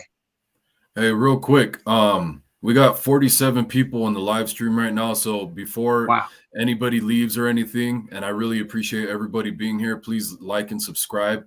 Put the bell notification for all notifications, please. And you guys go check out my other guys too. Their names are on the screen. They should be on the screen. We've got 49ers Ultimate Report from John Jay as well. You guys go check out his channel. David McNews should have his channel coming up here pretty soon too. Yep. But yeah, just want to throw that out there, man. I don't know what happened to Poe. I want to know. There was all this rave about him doing really great too. And like you said, man, Kyle Shanahan, he doesn't want to give a chance to all the young guys. I don't understand it, man. If they're doing good, play the damn guys. Yeah. But the thing is, like, this offense is really complicated, though, so it takes a lot of time to learn the offense. Trey Lance learned it pretty quick, but he's a super smart guy. So I know, like one thing about Trey Lance that, like the other quarterbacks, no disrespect to Trevor Lawrence, Zach Wilson, Justin Fields, and Mac Jones. His coach of North Dakota State was when he got there, and he redshirted his first year. He got the playbook on the very first day, on like the very first week, when he redshirted. And Trey Lance, he did what he did. Unfortunately, didn't get a second season. It sucked. Is what it is. You can't turn back to that. But if he would have got another season, I think he would have been polished. I think he would have been ready. And if he would have played another year and he was still our pick, I think Jimmy would have been gone. But unfortunately, because he did not, and we all know he's raw. He's raw. Didn't get a lot of playing time. But at the end of the day, like, Trey Lance is very smart. But at the same time, like, for people who don't know, Kyle Shanahan has a West Coast offense. Now, yes, Kyle has different types of plays and designs. It's still West Coast offense. It's West Coast offense. It's short passes, running game. You use your running backs, use your receivers in different types of ways. Like Jerry Rice, when, like I wasn't even alive, but, I saw at the end, he would run the ball like a running back is what Deebo's doing. So, it's the same concept. It's just that Kyle has his own, like every coach sprinkles in their own thing, but it's a West Coast offense. So, yeah. Well, especially with all these pieces, man, there's no way you should not be having the success. Like, I do not understand at all whatsoever. If you have to dumb it down and not be complicated, just do stuff that works around the league, just do that.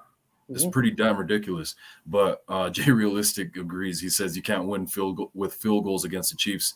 Everybody knows that, man. You can't. You can't.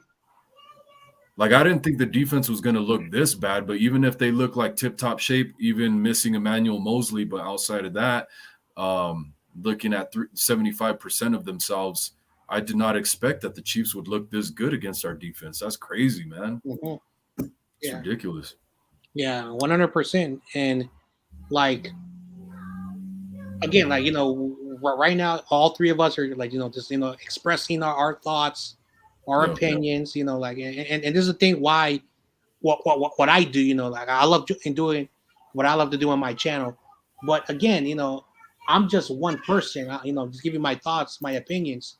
But again, at the end of the day, like, the fans can, like, get upset, we can, like, throw fits, we can, like, scream at the ownership. But at the end of the day, like, the team has to do their job. And Kyle is the head coach. And if you're not succeeding, like Kyle Shanahan is the real, like, definition. Like, we all use this, like, the insanity. He's doing the same thing over and over again, hoping to get a different results. The definition of insanity is doing the same thing over and over. He's doing the same thing. Kyle Shanahan is the definition of insanity. Because, like, we could have got rid of Jimmy Garoppolo. We could have brought in a better quarterback, cheaper, way better than Jimmy. That quarterback who I wanted was the quarterback that beat us last week. So it really shows you that he's set in his own ways. And I personally think, and again, my opinion, my thoughts, they never were going to ever get rid of Jimmy Garoppolo. And I have a friend who's a New England Patriots fan, and he trolls me. He jokes around with me. Jimmy ain't going nowhere. I say, hey, no. He said, Jimmy ain't going nowhere. So he trolls me with that. So maybe Jimmy's are that gift that we get all the time that we don't want. So hopefully, he's gone next year. But, it really shows you that they had no confidence in Trey Lance when you had to keep Jimmy Garoppolo. That's just my opinion. All right. So I'm looking over the game numbers. So we actually had 10 penalties for 80 yards. They had 8 for 84. Time of possession, we had it for 33 minutes and 45 seconds. They had it for 26-15. That's why didn't we win this game? And then, you look at turnovers. I guess Brock Purdy threw a late interception I didn't see. We had 3 turnovers. That was garbage. They had time. 2. Yeah, garbage time. And then, 5 sacks allowed. I looked at Chris Jones had 2 sacks, so that means he probably lined up over Brendel for a couple downs. Yep. And third down efficiency, 8 for 14. We weren't bad. Mm-hmm. 25 first down, 72 plays, 444 yards of total offense. That's not bad, but yeah, didn't win the game. They had 529. Yeah. Wow. Yeah. Wow. I know, and like I said, one of the sacks should not have happened. That safety, Trent Williams. Yeah. So, you like if you're gonna be hard on Jim, you got to be hard. Like, just watch the replay. And Trent Williams basically does what he's supposed to do. Basically, once the ball is snapped, the linemen take one step back because of the rush, so you contain him. He stood back. He did not look at the corner where he's supposed to, and he just flew by him. Mike McGlinchey. Let's talk about Mike McGlinchey. He let a defender go by him a few times. So who would have thought Mike McGlinchey, our veteran, our Pro Bowler, would allow, I think, maybe 3 of the 5 sacks? And it wasn't our center. It wasn't our young guys. It wasn't Burford. It was our veterans. Funny how things work in the NFL. But 5 sacks. Yep. Yeah, no, totally. I'm glad I got to come back in a little sooner this time, man. This damn Wi-Fi stuff pisses me off. I got that stuff from Best Buy. I'm going to check out the brand and everything, so I let you guys know what not to get. Team Kelly says the Chiefs played bully ball, and indeed they bullied our Niners. Instead of adjusting to their style of play, we tucked our tail and let them have their way. Hey, man, that's Kyle Shanahan's name of the game. He's established himself as that guy, man. That's what he's going to do. Mm-hmm. With a 10-point lead, 10-0, and you let them come back like that because Chris H here talked about it right here is 44-13 after we started out 10-0. And that's just Kyle Shanahan, man. I don't know what the hell he's got going on in his brain, the way he sees things. And he's the type of guy that won't let you in his head either because his ego is so damn big that if you tell him he's wrong in any way, it seems like he's not going to let you know that he's questioning. Yeah. His ego is too big for that shit. So I want to point out that we have a celebrity in the chat. His name is Rohan. Uh-oh. What's up, Rohan? Oh, you got Rohan in the chat. Yeah, Rohan. He's a celebrity. For those who don't know him, he writes for 49er Web Zone. I see him on Wayne Breezy. He has his own channel. So he's a good dude. Check him out, everybody. Yeah, dude, Wayne Breezy's channel got hacked. Yeah, I saw that. Yep. Yeah, it's down right now. I don't know what's going on. I hope YouTube helps him out. But you know, some dude was on his live stream, streaming like pretending to be him, but wasn't talking. He was just showing like his forehead. It was like super weird, man. I don't know if he's trying to like get the money that maybe Wayne Breezy's channel is earning, so he hacked him and is just trying to get the views and the money. I don't know what the hell's going on there. It's messed up though. It is. But Chris H says, and what's up, Rohan? Good to see you in here, man. I'm way behind in the comments, so I didn't see it yet. I'm like way up here with Chris H says Chiefs treated the Niners like a redheaded stepchild. Wow. That's a little bit harsh. But that's true, though, man. The analogy is kind of spot on. No, that's true. That's true shit, man. They really did. It's ridiculous. It's embarrassing for us because at the end of the day, I'm sure we all thought the 49ers were most likely going to lose, but not in this fashion, man. Mm-hmm. Because, we haven't been clicking as that team. And I had the faith. I was like, 49ers are at home. Chiefs, maybe they're jet lagged a little bit. And the 49ers can have a get-right game. They showed us a complete opposite.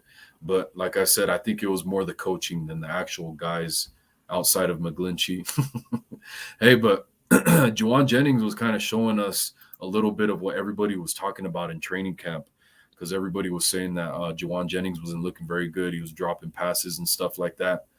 Today, same thing. He started dropping passes and committing penalties, man. So he's usually one of the more disciplined guys on offense. Like, you know, when he got slapped in the face last year and shit, and he kind of just took it and went to the sideline.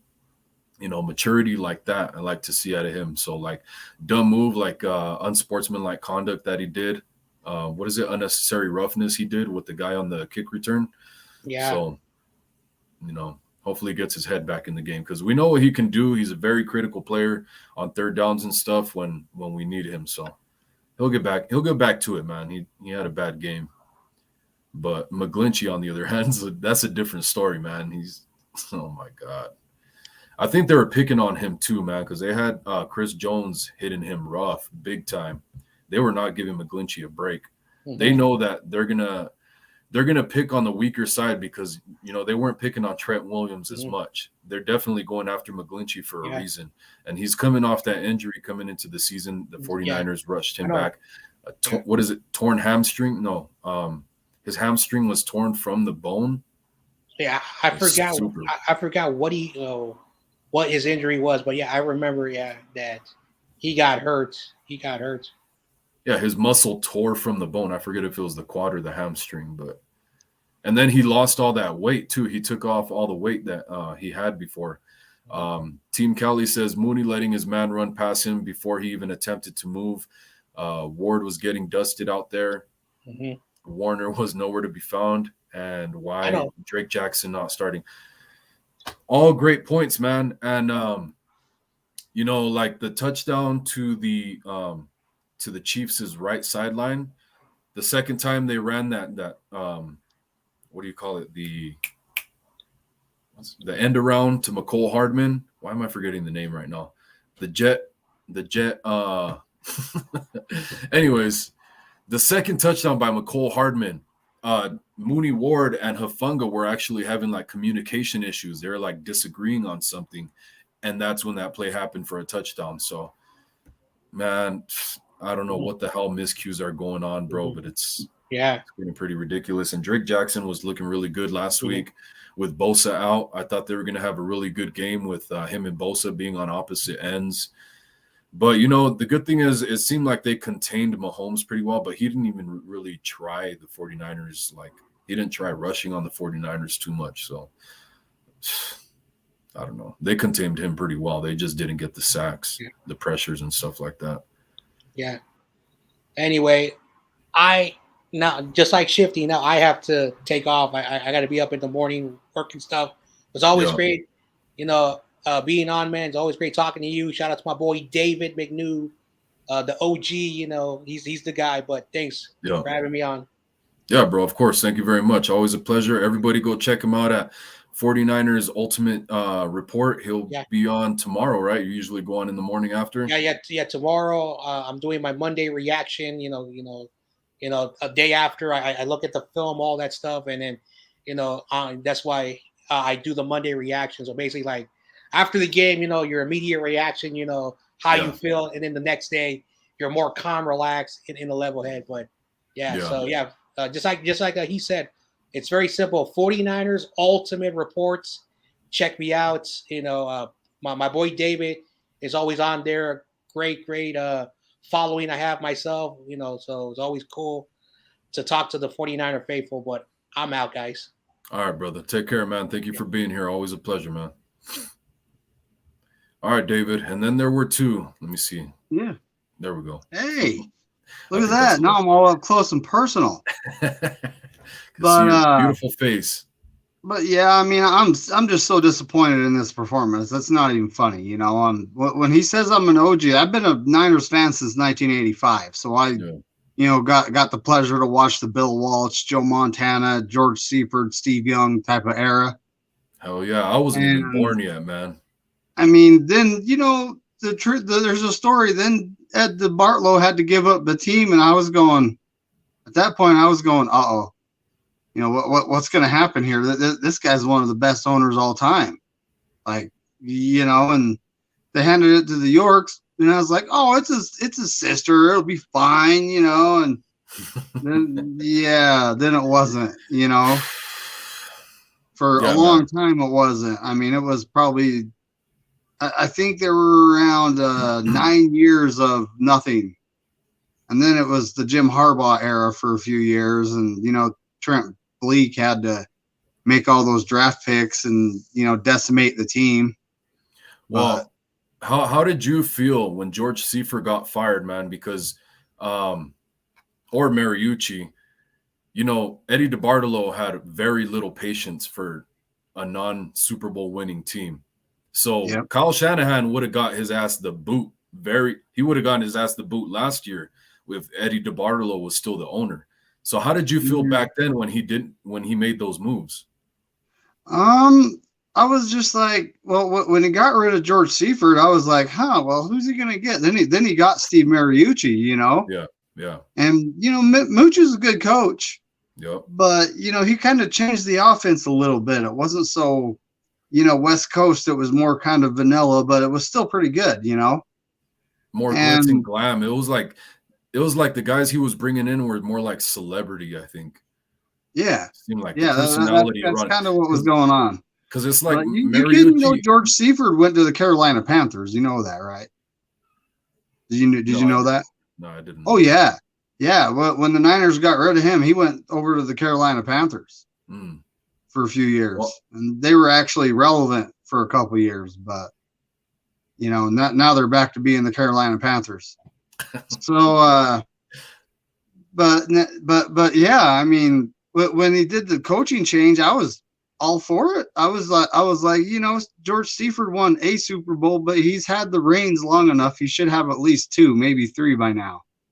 And then they handed it to Mariucci, and you know, he couldn't get it done. But when they got rid of him, what was going on with the team was we were in cap restriction because they broke the salary cap to sign Deion Sanders. A lot of people don't know that, and it punished the Niners. They got hit for some draft picks, and they got hit so much off the salary cap. This is why they couldn't re-sign Julian Peterson. This is why he had to go. But and then Jeff Garcia was actually a lot of people think he left because he just didn't want to be here, you know, but that's not the case. He made X amount of dollars and he didn't want to renegotiate his contract because, you know, he was making decent money, you know, and it wasn't top tier quarterback money, but it was close. But with the salary cap hit that the Niners were taking from the league, they tried to renegotiate his contract, and he said nope. So they cut him. That's literally what happened. Yeah, man, it's really tough to have the dynasty that you have, and then all of a sudden the NFL hits you with the rule of the implementation of the salary cap in the midst of your dynasty. So, you know, the 49ers as a franchise had to adjust, you know, on the fly. So that's tough, man. But now here we are, you know, we're 20 years later, actually. I think it's been 20 years. And, you know, we got Jimmy G at QB, and he's not bad, but he's not great. You know, I'll say he's vanilla, you know, and, he's not the problem, but he's not the solution. I mean, the thing is every time the man has more than one turnover, we lose the game. And he had an interception and a fumble today. Well, you know what? Like, it's especially like last week, man. It seems like he has to, like, a lot of these now today, not so much with that one turnover in the red zone, but last week was definitely like he had to really push it to make something happen because the rest of the offense wasn't doing shit. Now today was a different case. So, like I said, man, Jimmy G, he's not the problem, but he's not the solution. But sometimes he is the problem. Sometimes he's more the solution. Yeah. But I saw a couple throws into double coverage that actually worked out today, though. Our receiver caught it. but it's still one of those. Should you really be throwing that, or should you be, quickly going through your progressions and getting the guy that's one-on-one? Because if that guy's double covered, there's got to be someone that's single covered somewhere. Yeah, like I said, the one where Kittle came down with that ball, it wasn't double covered, but it was a really nice catch. Same thing with Deebo, right? Deebo was double covered. Double covered. He comes down with the ball. So, yeah, you want your receivers to make plays like that, but, yeah, be a little more careful, Garoppolo. But speaking of Kittle, didn't he have – no, he had 98 yards. He was 2 yards short of 100 today. And honestly, it's nice to see the man show up because all season long, I'm like, where's George Kittle? He's out there blocking. He's not catching balls and smashing people like he likes to, but he did that today. What I tell you guys all week? It was National Tight Ends Day. Of course he's going to show up, right? No, what I tell you guys all week? What I tell you guys all week? You said George Kittle's going to start showing up. You said that. Okay, what I said, here's for everybody who wasn't here and didn't see it before. I was telling everybody all week, look, man, he came back from injury. Every week he's been ramping up, not a huge amount, not a huge chunk, but little by little each game he's been ramping up. I said this was the perfect time for Kittle to have his coming out party. National Tight Ends Day, 2012 49ers reunion. Kelsey on the field on the opposite side of him. So this is the time, if there's any, to show that you're the best tight end in the league and make something happen. Now, it wasn't super explosive, but he did really good, and he showed up and showed why he's still not washed up, man. I think he's still a really good player. He just needed some time to get himself back together, get back in shape from that injury that he had, man, because that was since training camp. Yeah, that was since training camp. His groin injury, and the groin injury actually does affect your shape big time because you can't train. Can't train your lower body and your legs. Yeah, and when you're coming back from that, you don't want to be cutting left and right very well, like very, very hard. So that's part of Kittle's game, is cutting left and right and trucking people. Yak bro. So you got to be careful with that. And apparently, he's feeling a lot greater than he was. So that's great to see, man. Very encouraging, get him. Go ahead. Yep. It was nice to see him get some yardage and make some plays today. It was nice. Hell yeah. It's a good sign. It's a good sign moving forward. That's for sure. But there's another man that's kind of missing right now, and that'd be Deebo. Deebo. I always call him Deebo. Deebo. but yeah, he hasn't shown up like he did last year. At this point last year, he was one of the league leaders in receiving yards and whatnot. And he's just, I don't know where he's ranked, but he just hasn't showed up yet. So it would be nice if he'd come around and start doing what he did last year. Yeah, definitely. He got paid. He doesn't have to worry about not getting his paycheck. So you want to ball out. But at the same time, we said coming into the season that was probably going to happen, and it's going to give these other guys a chance to get the ball. So now we're seeing Brandon Ayuk. From last year, he was almost never getting the ball to now Ayuk's getting the ball a lot more. You get Kittle rolling here more. Today was a good sign of what's to come with Kittle. You get McCaffrey going in the receiving game as well. Like all these guys, we know what we have in Juwan Jennings. So I think that's just going to accumulate and build to get Deebo those touches, man. And he's going to ball out eventually at some point. Get it going. Jay Realistic is spitting truth right there. McGlinchey is trash. He's not lying. He's not telling no secrets, but he's spitting truth. At this point, are we better off starting Brunskill over there over McGlinchey? That's what I'm thinking. The game the guy had was absolutely horrible.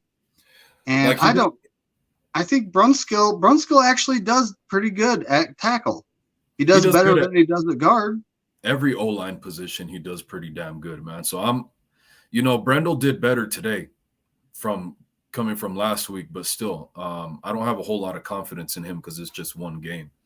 So Brunskill was a starting guy before Brendel was in there. So I'm curious to see if they're at some point, hopefully Brendel, earns it back and just continues to build on, week to week, get better. But we'll see, man. I'm glad that we have a guy like Brunskill, and, hopefully we can get another guy like that. Who was the other guy? Not Jordan Mills. There was another guy we signed from the Browns. I forget his name right now. Do you remember? He's on. He's still on the squad. I think his last name is Hance, something like that. He's still on the squad. Blake Hance. He was right now. He was a free agent. The 49ers claimed off waivers. He's like another Brunskill who's like a Swiss Army knife on the offensive line, can basically play any position. So, I haven't really seen him, so we're gonna have to see how that plays out too. Because you never know. He could be our starting center. But I mean, when it comes to Brendel, it's I said it all off season. I have no faith in the guy. He's been in the league 6 seasons. He's never started, been a starter anywhere. He's been a backup. There's a reason for that, and that's literally my logic and what I've been saying, and we're all seeing it. The hard part is if they're gonna if they're not gonna let Brunskill take that spot back. Right now, Brendel's our best bet because he's the one that knows the plays. So even if we were to get somebody right now, we're not going to be able to utilize them till later. So that's the hard part. But you definitely want to see the 49ers make improvements on the O-line. Seems like Banks is doing pretty good. Burford, they're still doing all right. Dude, Banks and Burford have been trending up. Yeah, man. That's every week they get a little better, and I mean they're actually not bad. Everyone has varying opinions on this, but they're not doing bad. They're doing pretty good. Yeah, definitely, man. But by the time we hit past midseason, that they should be having a good stride going, but they'll just keep getting better and better as they get reps. Yeah, do not get complacent, man. I think, I'm pretty sure that's what happened to Ambry Thomas, and he's not really playing right now. He got lucky to see some time on the field today, but I'm wondering, so like what happened to Witherspoon? Witherspoon, when he was a rookie, he actually played pretty good. He had good things happen. He came back from injury, and Shanahan's like, yeah, we're going to start this kid, and they started him, and he got burned. It was like, is it a confidence issue here? I mean, I believe he's still with the Pittsburgh Steelers, but he's not a starter. He's somewhere buried on their depth chart. No, I think he actually, last I saw, he was a starter. He was? He was out there making plays for the Steelers. And but I haven't watched the Steelers in a couple weeks. But, yeah, Keller Witherspoon, once, something bad would happen, he would let it snowball and demoralize him, and it would just get worse and worse and worse. So I don't know what the Steelers did to put some courage back in his heart, but or some confidence back in his heart. But Josh Winslow says probably could have used that week 1 win. Yeah, man. There's a lot of things we could have used. In my eyes, we should be at least 6-1 right now. 5-2 at the very least. 5-2. Dude, the Broncos and the Bears, we could use both those wins right now. Yeah. That's how you got to start the season hot, man. You can't start off with losses and just let it pile up. Hi, baby. Hey, can you close the door, please? Yeah. My daughter. Future 49er fan? Hell yeah. Yeah, they already these guys. Now they both broke into the room. Hi, baby. Doing a show right now, okay? Okay, thank you, baby. Yeah, they're both pretty young. What do you do? I got one on each side of me now. But Team Cali says, I hope the Niners take all their frustrations out on the Lambs next week. And they better, man. They better. Yeah, my daughter's 22 years old. Oh boy, what was that? There she goes. And that's probably lady I'm talking to. But it's late. They actually shouldn't be texting me right now. And she gets married on November 6th. That's coming up like right quick. I had a whole up in 4 months to be able to, take care of the wedding. It was great. I was like, when they proposed, I was going, oh, I'm going to have a year. I got this. This is going to be easy. And then she's like, nope, we're setting the date for this date. I was like, oh man, 4 months. Okay, I'll get it. Better get your dancing shoes ready, huh? Yeah, that's right. I got the daddy-daughter dance. That's right. I got to do that.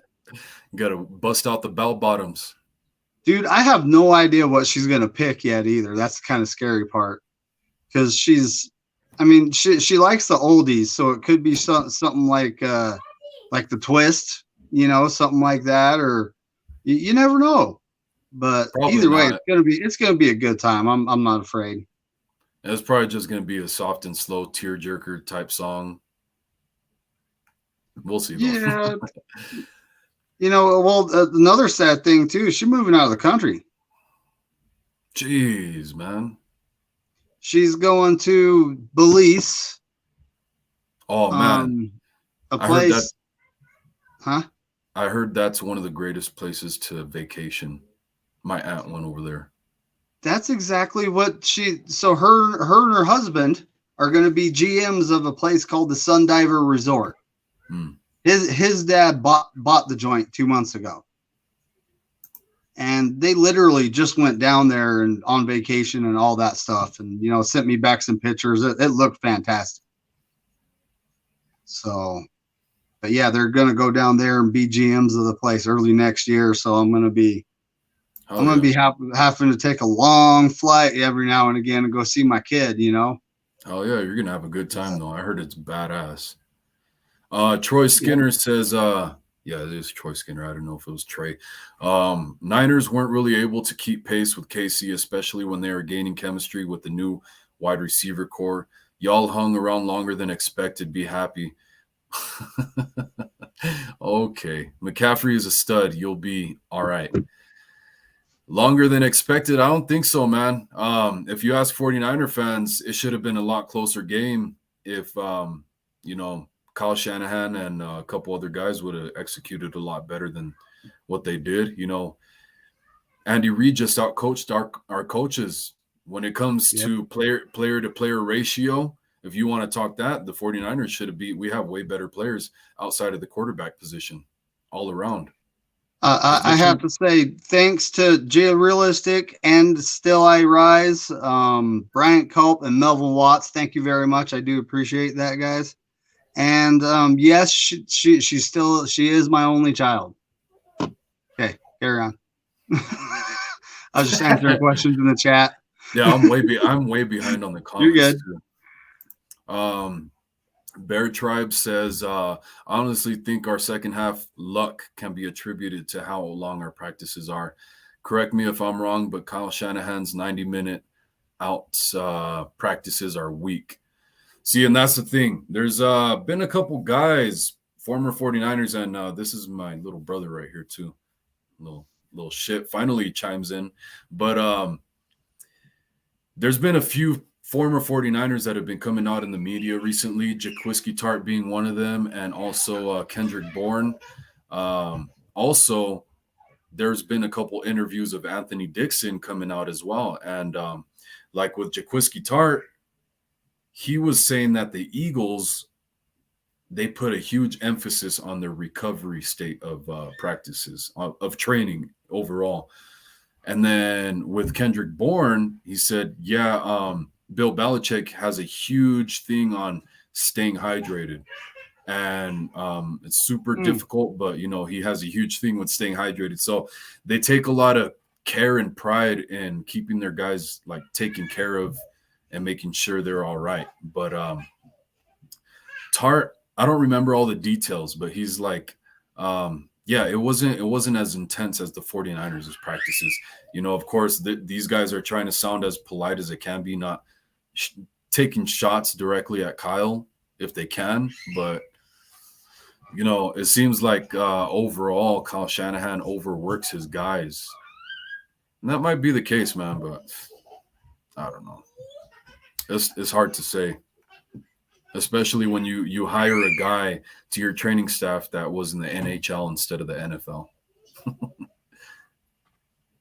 Dude, that's the truth too. It's like, two totally different sports. You can't take a hockey player and put him on an NFL field and say, here, go play football, he's not going to know what he's doing. I mean, it only makes sense, right? So, I mean, a trainer is not a trainer because there are certain aspects to the player's body that are different. And I mean, the Niners, they've got to fix this situation.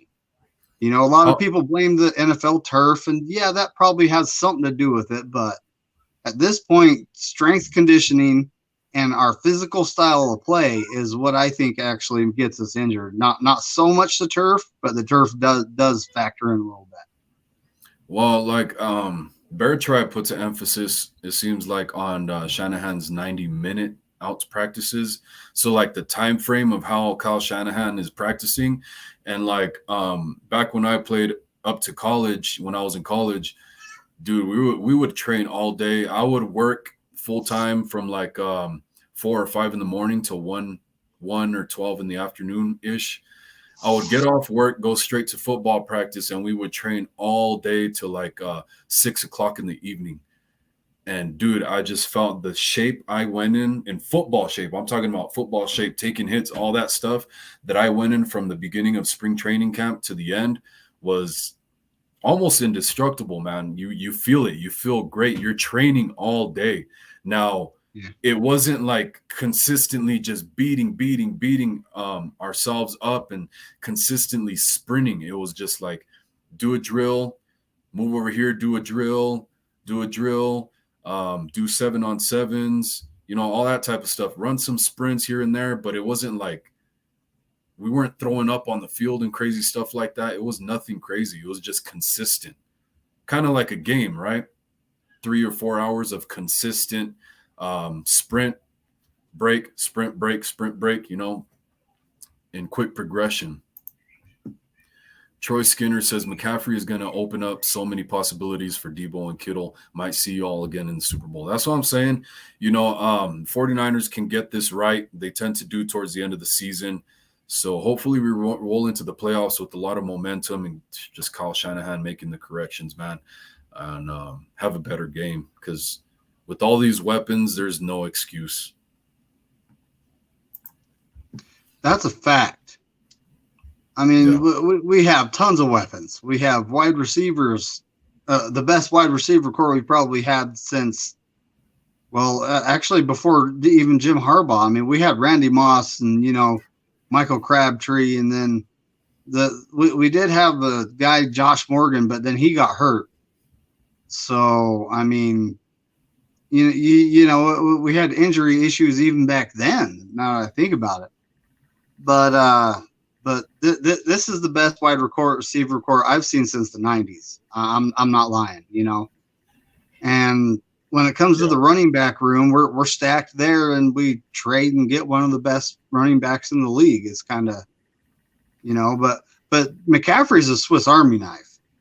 I mean, we're going to see him lined up in the slot. We're going to see him, you know, lined up in the backfield. We're going to see this guy used all kinds of different ways. Which was cool because there was a rep where they actually had Jeff Wilson in the backfield. I was like, it was on a 3rd down, and I was like, why the hell is McCaffrey not back there?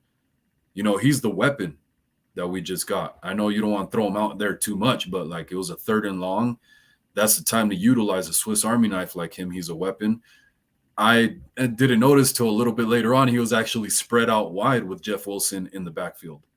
So like you said, lighting him up in the slot. So that was pretty crazy. They're already doing stuff like that. It's pretty cool though. I like it. He can catch, he can do it all. So, and the fact that he's under contract for the next several years, I mean, that's just going to help our QB that's currently rehabbing. You know, it's going to help him out big time having Christian McCaffrey around. Yeah, so, we're gonna have to see if we get him back towards the end of the season too. Trey Lance. Man, I could only wish, but I'm not going to necessarily guarantee anything because, you know, the injury that happened, how long it takes to heal and getting all your strength back. Yeah, definitely. That's really pushing it. I don't know if he can make it back. The thing is, he's a pass first type of guy anyways. So, I mean, that's a good thing. He doesn't have to get his legs up under him just yet. But Yep. especially since we have Garoppolo. Now, like you said, I was reluctant to finish watching the game. I kind of shut myself off after a while, but I wanted to see what Purdy had for a little bit there. So I stuck around and watched Purdy. And then after I saw the bullshit that was going on with Purdy too, then I left, which usually I will watch the whole way through regardless. But And Still I Rise says, I've been searching but having a hard time finding the channels. Can't click on the names. Tell me, is there any easier way? It's been a while. Since I chatted and followed in the live. All right, so I would search just 49ers Ultimate Report, and that should bring up that channel. I think he's pretty unique. And then Shifty's 49ers Talk. That's right. That's right. And when it comes to me, it's just my name. It's David McNew, you know. That's pretty much my channel right now. I haven't renamed it yet, but I haven't started making content yet, but it's coming up. Yeah. I wonder if shit. Oh, never mind. Jim Everett the Great says 3rd and 20. ... Chiefs get it first. Dude, hey, I have no words. Like I'm done at that point. I'm like frustrating. Seriously, yes. I'm like, what the fuck, man? What the hell? Like, what am I watching? Why am I paying for NFL Pass and all that bullshit, man? It gets pretty ridiculous. But let's see. Chiefs, a B-grade team that defeated the 49ers. You think so, man? In the state of the NFL right now, do you think the Chiefs are a B team? No. I think they're an A team, and I hate to say it. They're one of the best teams in the league. Period. Yeah, so are the Buffalo Bills. They're maybe number 2, number 3 in the league. If you would rank them, I would think. Yep. So, I wouldn't say that. And they defeated the Niners. Like I said, man, personnel, if you match up the personnel position by position, 49ers override what the Chiefs got going on. But the 49ers got out coached. That's what I would attribute most of it to. Now then, the Chiefs have a better O-line. They stuck it out against our pretty damn good defensive linemen. So hopefully the defensive linemen could get it going and get right against the Rams before the bye week and then rest up, man. Well, I mean, Armstead being missing is Givens and Ridgeway have done a heroic job there, but we need Armstead back something fierce. And when it comes to Kinlaw, I don't know if he's ever coming back. So I'm just not counting on that. But this offseason, that's something that the Niners need to make a priority is we need – I mean, Givens is pretty good. I wouldn't mind them signing him long-term. He's a good rotational piece, good fill-in guy. Ridgeway's above average. He's okay. But we need to get, more depth at defensive tackle. And, I mean, having Kinlaw, having his knee issues, I mean, I don't think he's going to ever be able to make it through a season. So it might be time to part ways with the young man, unfortunately, and go a different route. And, I mean, we found DJ Jones was like was he a 6th round draft pick or was he a 5th? I think he was either a 5th or a 6th. I would have to look it up. I honestly don't remember. I just know that the 49ers let go of a pretty crucial piece to the 49ers defense, man. But we can't pay everybody. So, what are you going to do in that point, man? Like, if it were back in... It would be so nice to have him right now, though. I mean, but, that's what I'm saying. You can't, it sucks to let go of such a crucial piece of the defense. Such a vital, reliable piece on the defense, but with this the cap hits, what are you going to do? We were probably going to have to pay Mosley if he didn't get hurt. You got Bosa, and those guys are more critical than Jones would have been. So I don't know, man. So I just looked at it on my second device, and DJ Jones was a 6th round draft pick. So we can find someone. That's what I'm saying, man. We got the thirds. We can find someone. That's for sure. We got 3rds, 5th, 6th, and 7th. So we should. Like we got the draft capital that counts, because the 49ers aren't very good in the 1st and 2nd rounds other than Bosa. I mean, who else? We'll see what Trey Lance becomes. I have confidence in Trey Lance, but we're going to still have to wait and see. Team Kelly says so, like Ayuk, Deebo, Bosa, they're all 1st, 2nd rounders. No, Deebo's a 3rd rounder. I thought Deebo was a 2nd, wasn't he? No, Ayuk was. Ayuk was a late 1st round. And real quick, if anybody's interested in a autographed Ayuk jersey, I don't want to. I have an autographed Arizona State jersey from Brandon Ayuk. I have a Bowman one too, but I'm not going to sell that. Kick rocks. Team Kelly says going up by 10 is a curse. SMH. What are you going to say? Deebo was a 2nd round pick in the 19 NFL draft. I could have sworn he was a 3rd. What the hell? I thought that's why we had gotten away with it. I thought that's why everybody was like, oh, how the hell did the 49ers find Deebo like later on in the draft? That's crazy. Like nobody else saw that. Kittle was a 5th. I mean, that one corner that Seattle stole from us, and John Wentz was like, "Oh, we can stash this dude on IR. We'll just put him on waivers." DJ Reed, yeah, we'll put him on waivers, and we'll just stash him on IR. And they did that to keep that one receiver whose name I already forgot because he never hit the field.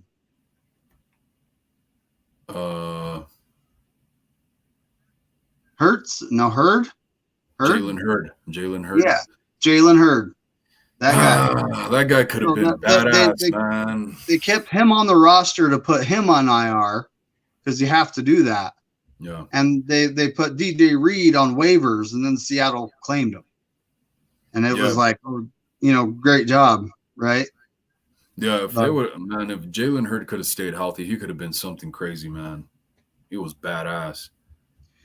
Dude, what little we saw of him was pretty good, but the guy just he couldn't stay healthy. I mean, and right now I don't think an NFL team actually signed him. I don't think he's doing I'm not sure if he's bagging groceries at Walmart or anything like that, but he did go to college. Hopefully he finished, got his degree so we could get him a good job. I wish him well. But yeah, I think he was actually on somebody's practice squad recently, and I forget what team it was. Somebody was saying that we should go try and pick him up off the waivers or some shit like that. No. Hey, man. He'll come over, he'll practice once, and he'll be out for the season, so we don't need that. Here's the thing, too, man, because now with McCaffrey being here, like, are you going to put JP Mason and risk losing him on the practice squad, or are you going to try and do that with Tevin Coleman?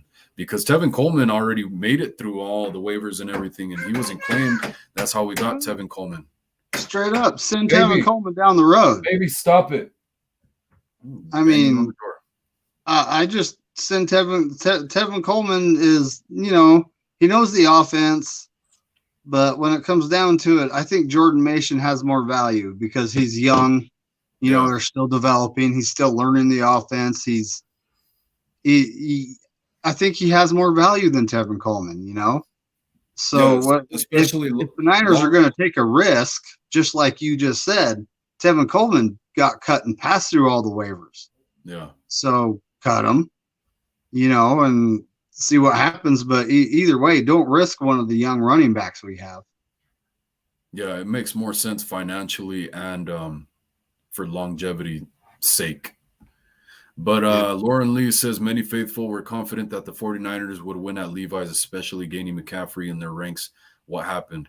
That's exactly how I felt, man. I thought the 49ers had a very good chance. I mean, we did, but, just didn't execute again, as always. That's the narrative, is not executing. McGlinchey wasn't helping.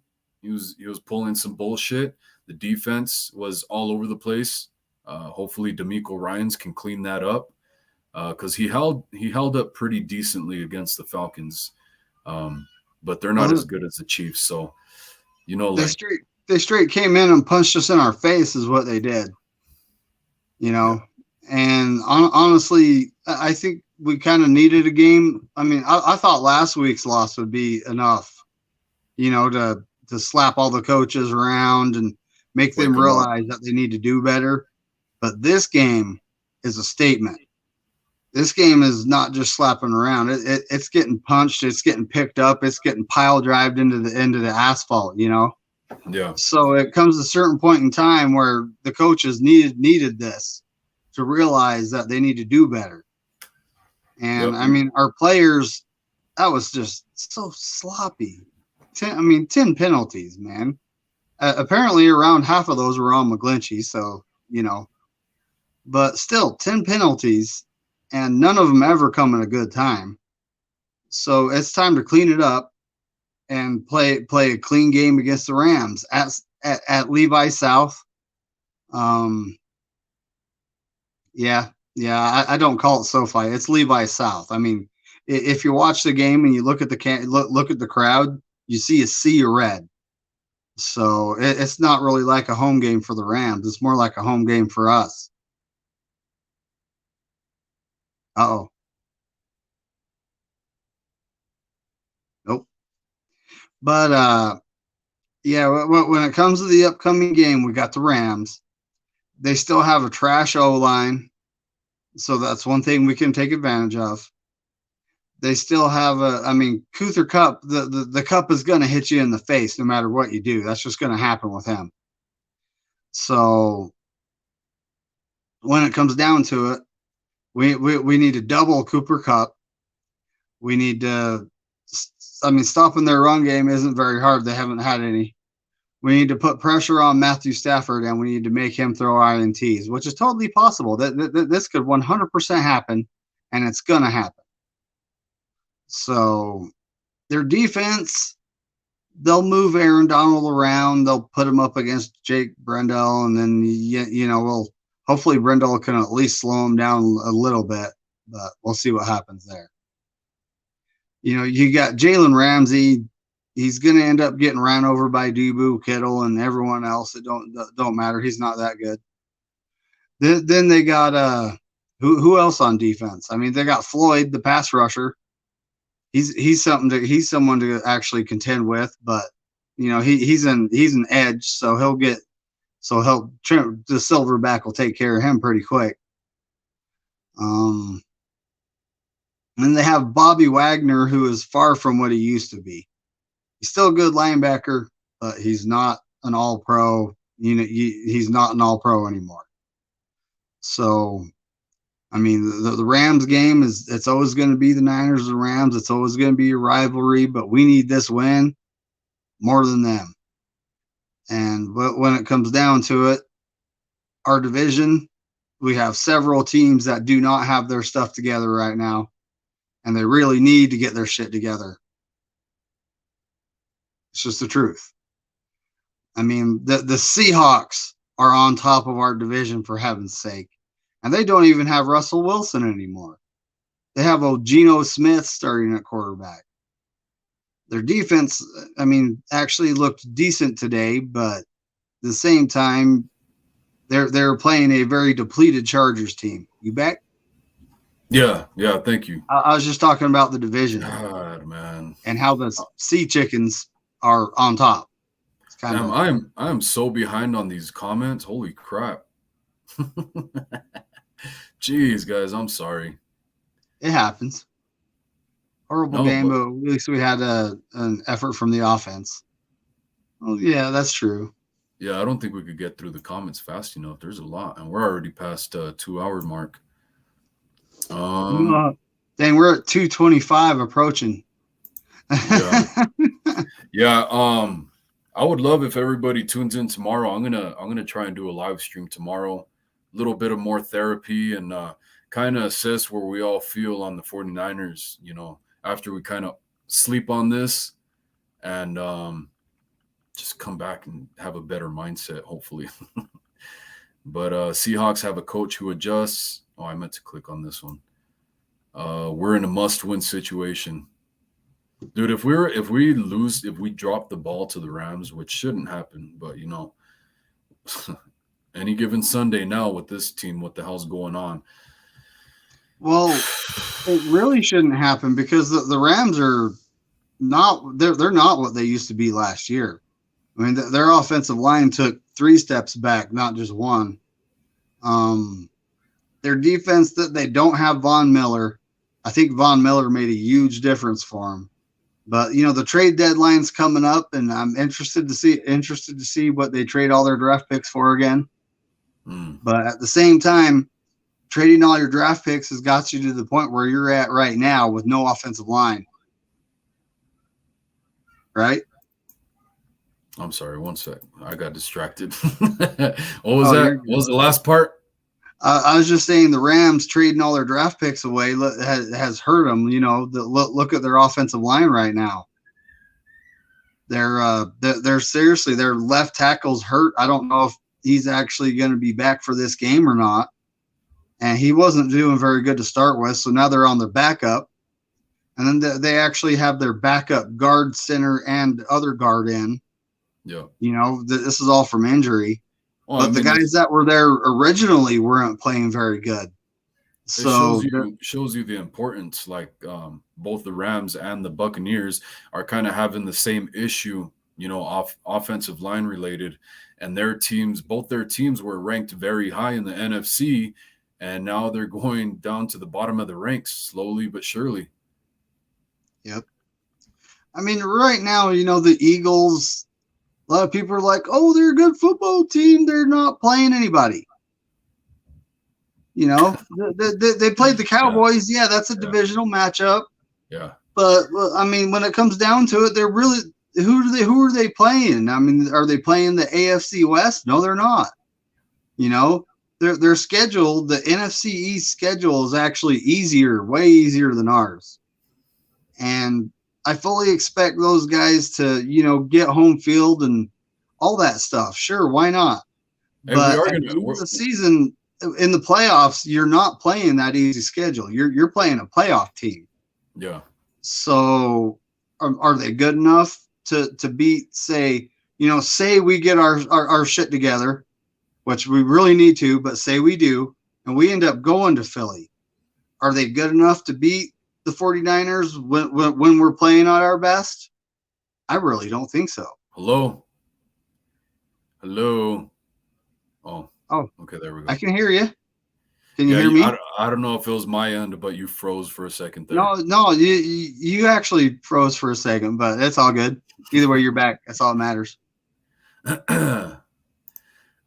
Chiefs fan here. I swear Dr. Disrespect is a curse for y'all, kind of like Drake was. The world may never know. I don't know, though. I don't know. Probably not, man. Kyle's had the same issues every year. So outside of 2019, he's had the same. This is almost exactly playing out like last year. So I don't think it's Dr. Disrespect, but I feel you. Poor guy. We can't blame it on him. Hey, he threw a nice. We might have to try him out at backup quarterback and sign him to the practice squad. Oh, you saw that pass to Kittle? That looked pretty good. Yeah, he's a big guy too, man. I think he's like 6'6" too. Yep. Yeah. Hey, man. Trey Lance backup. Backup for Trey Lance next year. George and Fox were Carolina top coaches. Which Fox? You know? Oh my goodness, it's been so long. Right. See, this is like around the time I was born. He's not lying though. George Seifert was, and I'm kind of remembering Fox, but I don't remember his first name. Yeah, I don't know.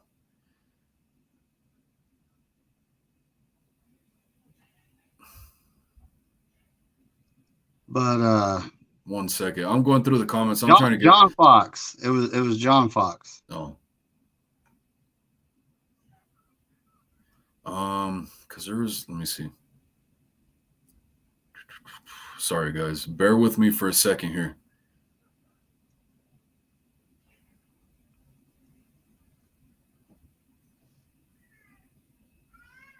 Uh-oh. We got a Cowboys fan in here now, too. dude, he's been in here. He came in, he did his hits for a minute, and then he got on out. That's what the Cowboys do. Oh, yeah. They make the playoffs. Oh, we're winning the Super Bowl, then they go home. This year is our year, as always.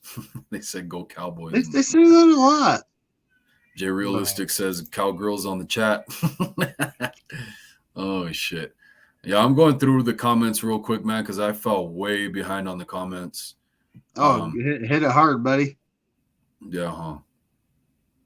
But I'm glad to see you guys in here, man. Thank you guys for all the support. We got an Eagles fan in here, too. Hey, we still got 31 watching, too. Well, I see 31. I don't know what you see. Yeah, I'm going to try and hit a couple points in the comments if I can. 36. Yeah, that's pretty awesome, man. Pretty big leap we made in the past couple weeks, man. Me and my co-host, Batman and Robin. But we got an Eagles fan saying, "Fly, Eagles, fly." Hey, you know what, man? Kudos to the Eagles for their success, man. Fuck the Cowboys, but the Eagles, kudos to them for now. They're earning it. They're executing what they got to do on a weekly basis with the young coach, young quarterback. So, what can you do? You can't hate on that, man. Dang, I got 46 comments I haven't looked at here.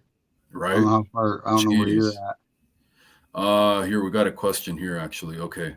Gryphon says, or Griffin, I don't know if it's Griffin or Gryphon. Pretty sure it's Griffin because of the picture. Do you see anything surprising out of the offense? Any reverses? If it sounds like you're asking about the creativity. No. Nope.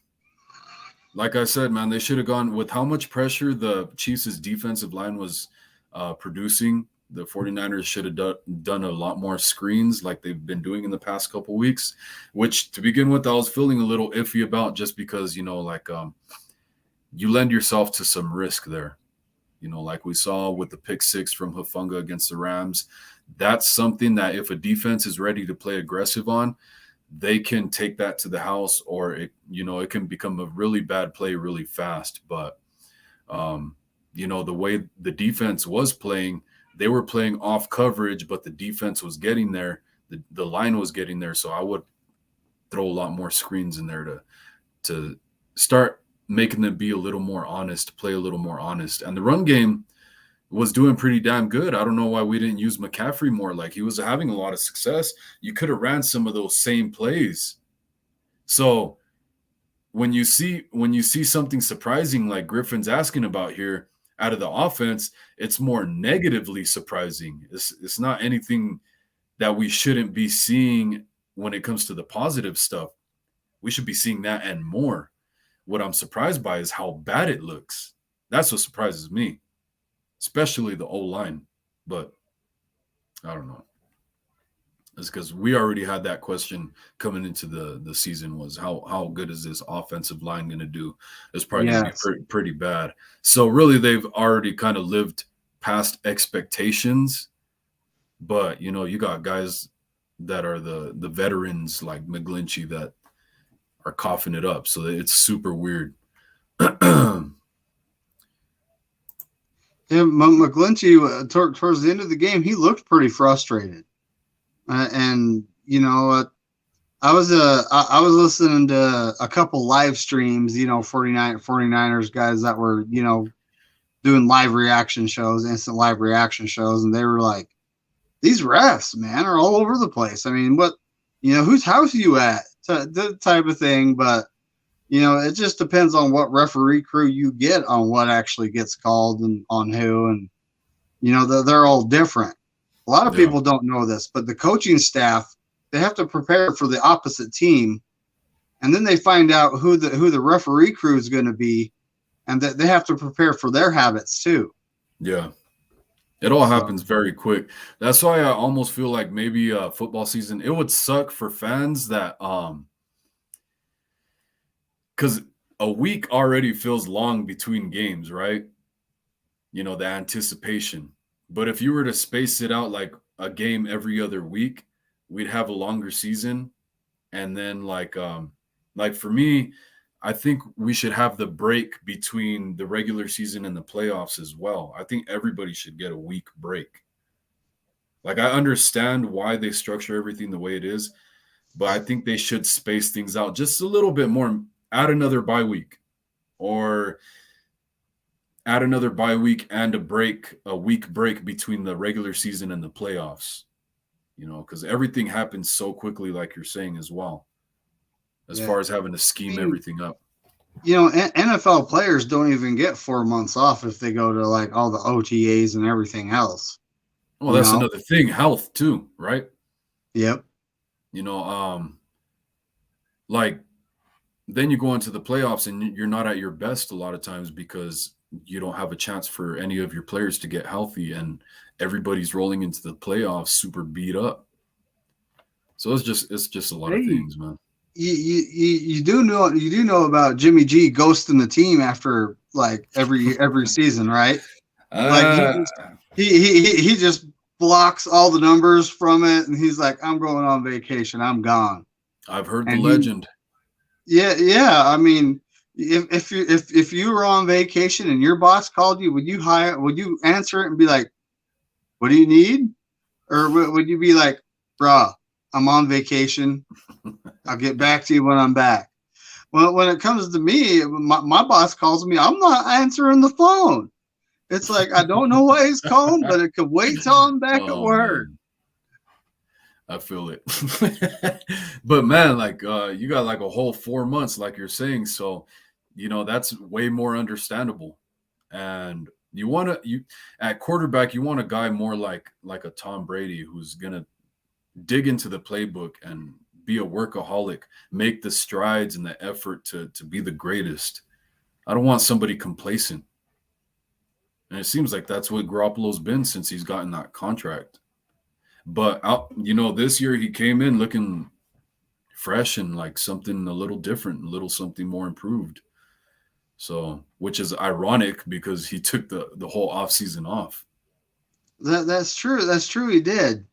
I mean, but now it's kind of back to, you know, him still having the good, and then he does do the bad, and you know, the bad just has the worst timing humanly possible every time. I mean, that's my big knock on the guy. Yeah. You know, yeah. You're allowed to make a mistake here and there. No football player is perfect, but the timing of his mistakes, like the end zone INT, or you know, the fumble. You know, just the whole timing of it is just as bad as it can be, and that just amplifies what happened, you know. Yeah. And but like I said, he's pretty good. He's not terrible. He's not great. You know, he's good. Yeah. But he does have his boneheaded moments that I really wish he would adjust and fix. But you know, it's just Jimmy G. It's what Jimmy G is. Actually, you know what? Here's a really good point, I think.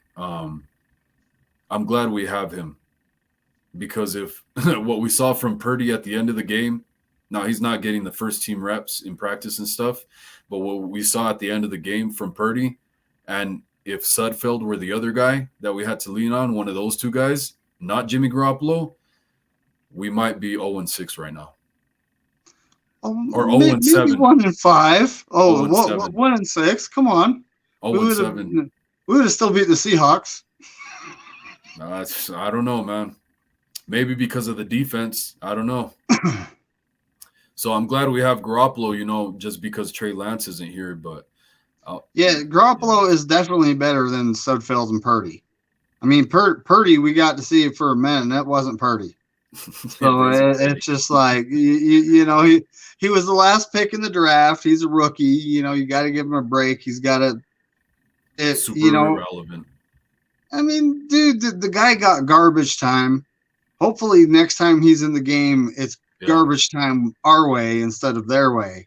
You know, because he has shown a lot of flashes of being good, but like I said before, he looked really good, but that wasn't against starters. So that's the thing, that this is the unknown factor.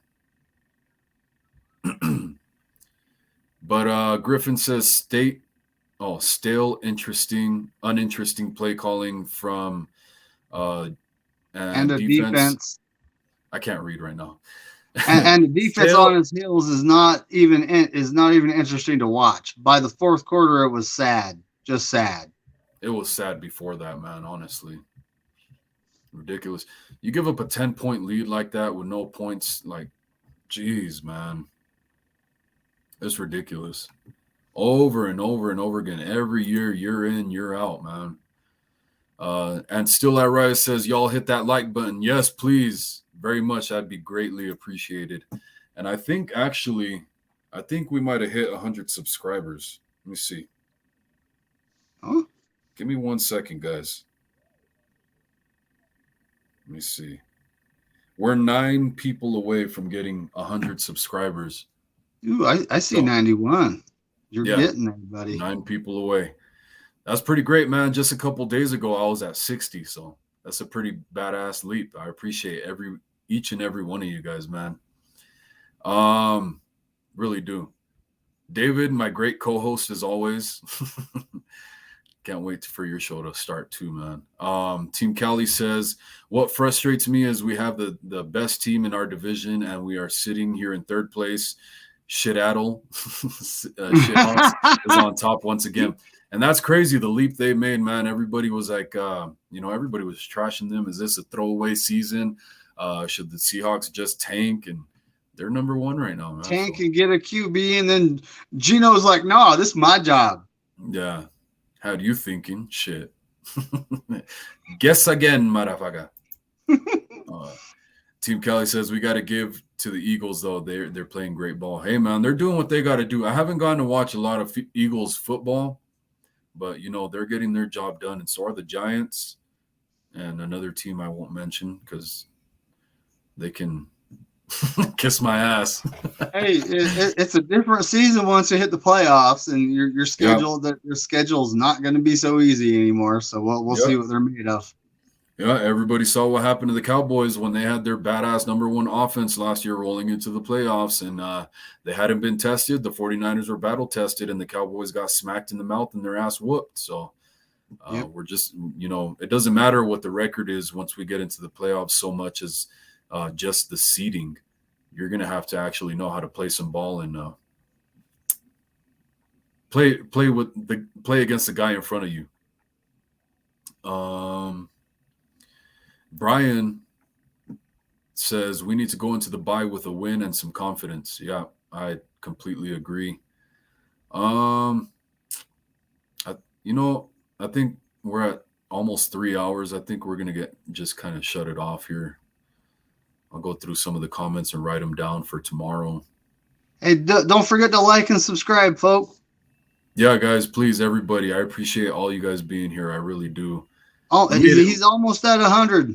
Yeah, we made a huge leap. Just in a couple days, I went from 60 subscribers to 91 right now. So I really do appreciate everybody, man. All the guys like Brian, JT, David, Corey, everybody that's in here.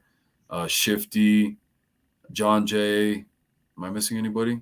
I probably am. There's a lot of names. Doesn't help when you're dumb too. But I appreciate all you guys being here, man. Just please tune in for tomorrow. We'll start up again here too with everybody's thoughts, and I'll try not to fall so behind on the comments. Even opposing teams, if you guys were in here and watching, I appreciate it, man. The back and forth. If we could bounce good ideas off each other, we can talk shit. But if you have legit points that you want to talk about and we can go back and forth about, it helps stimulate the brain. But David, as always, thank you, bro. I'm just going to go and head off the stream now. I'll leave it to you. No, I'm just kidding. But all right, brother, you have a good night. All right. And everybody else. Too. Thanks for having me. Thanks for tuning in, folks. See you next time. All right, Niner gang, take care, everybody. Have a better night, I hope.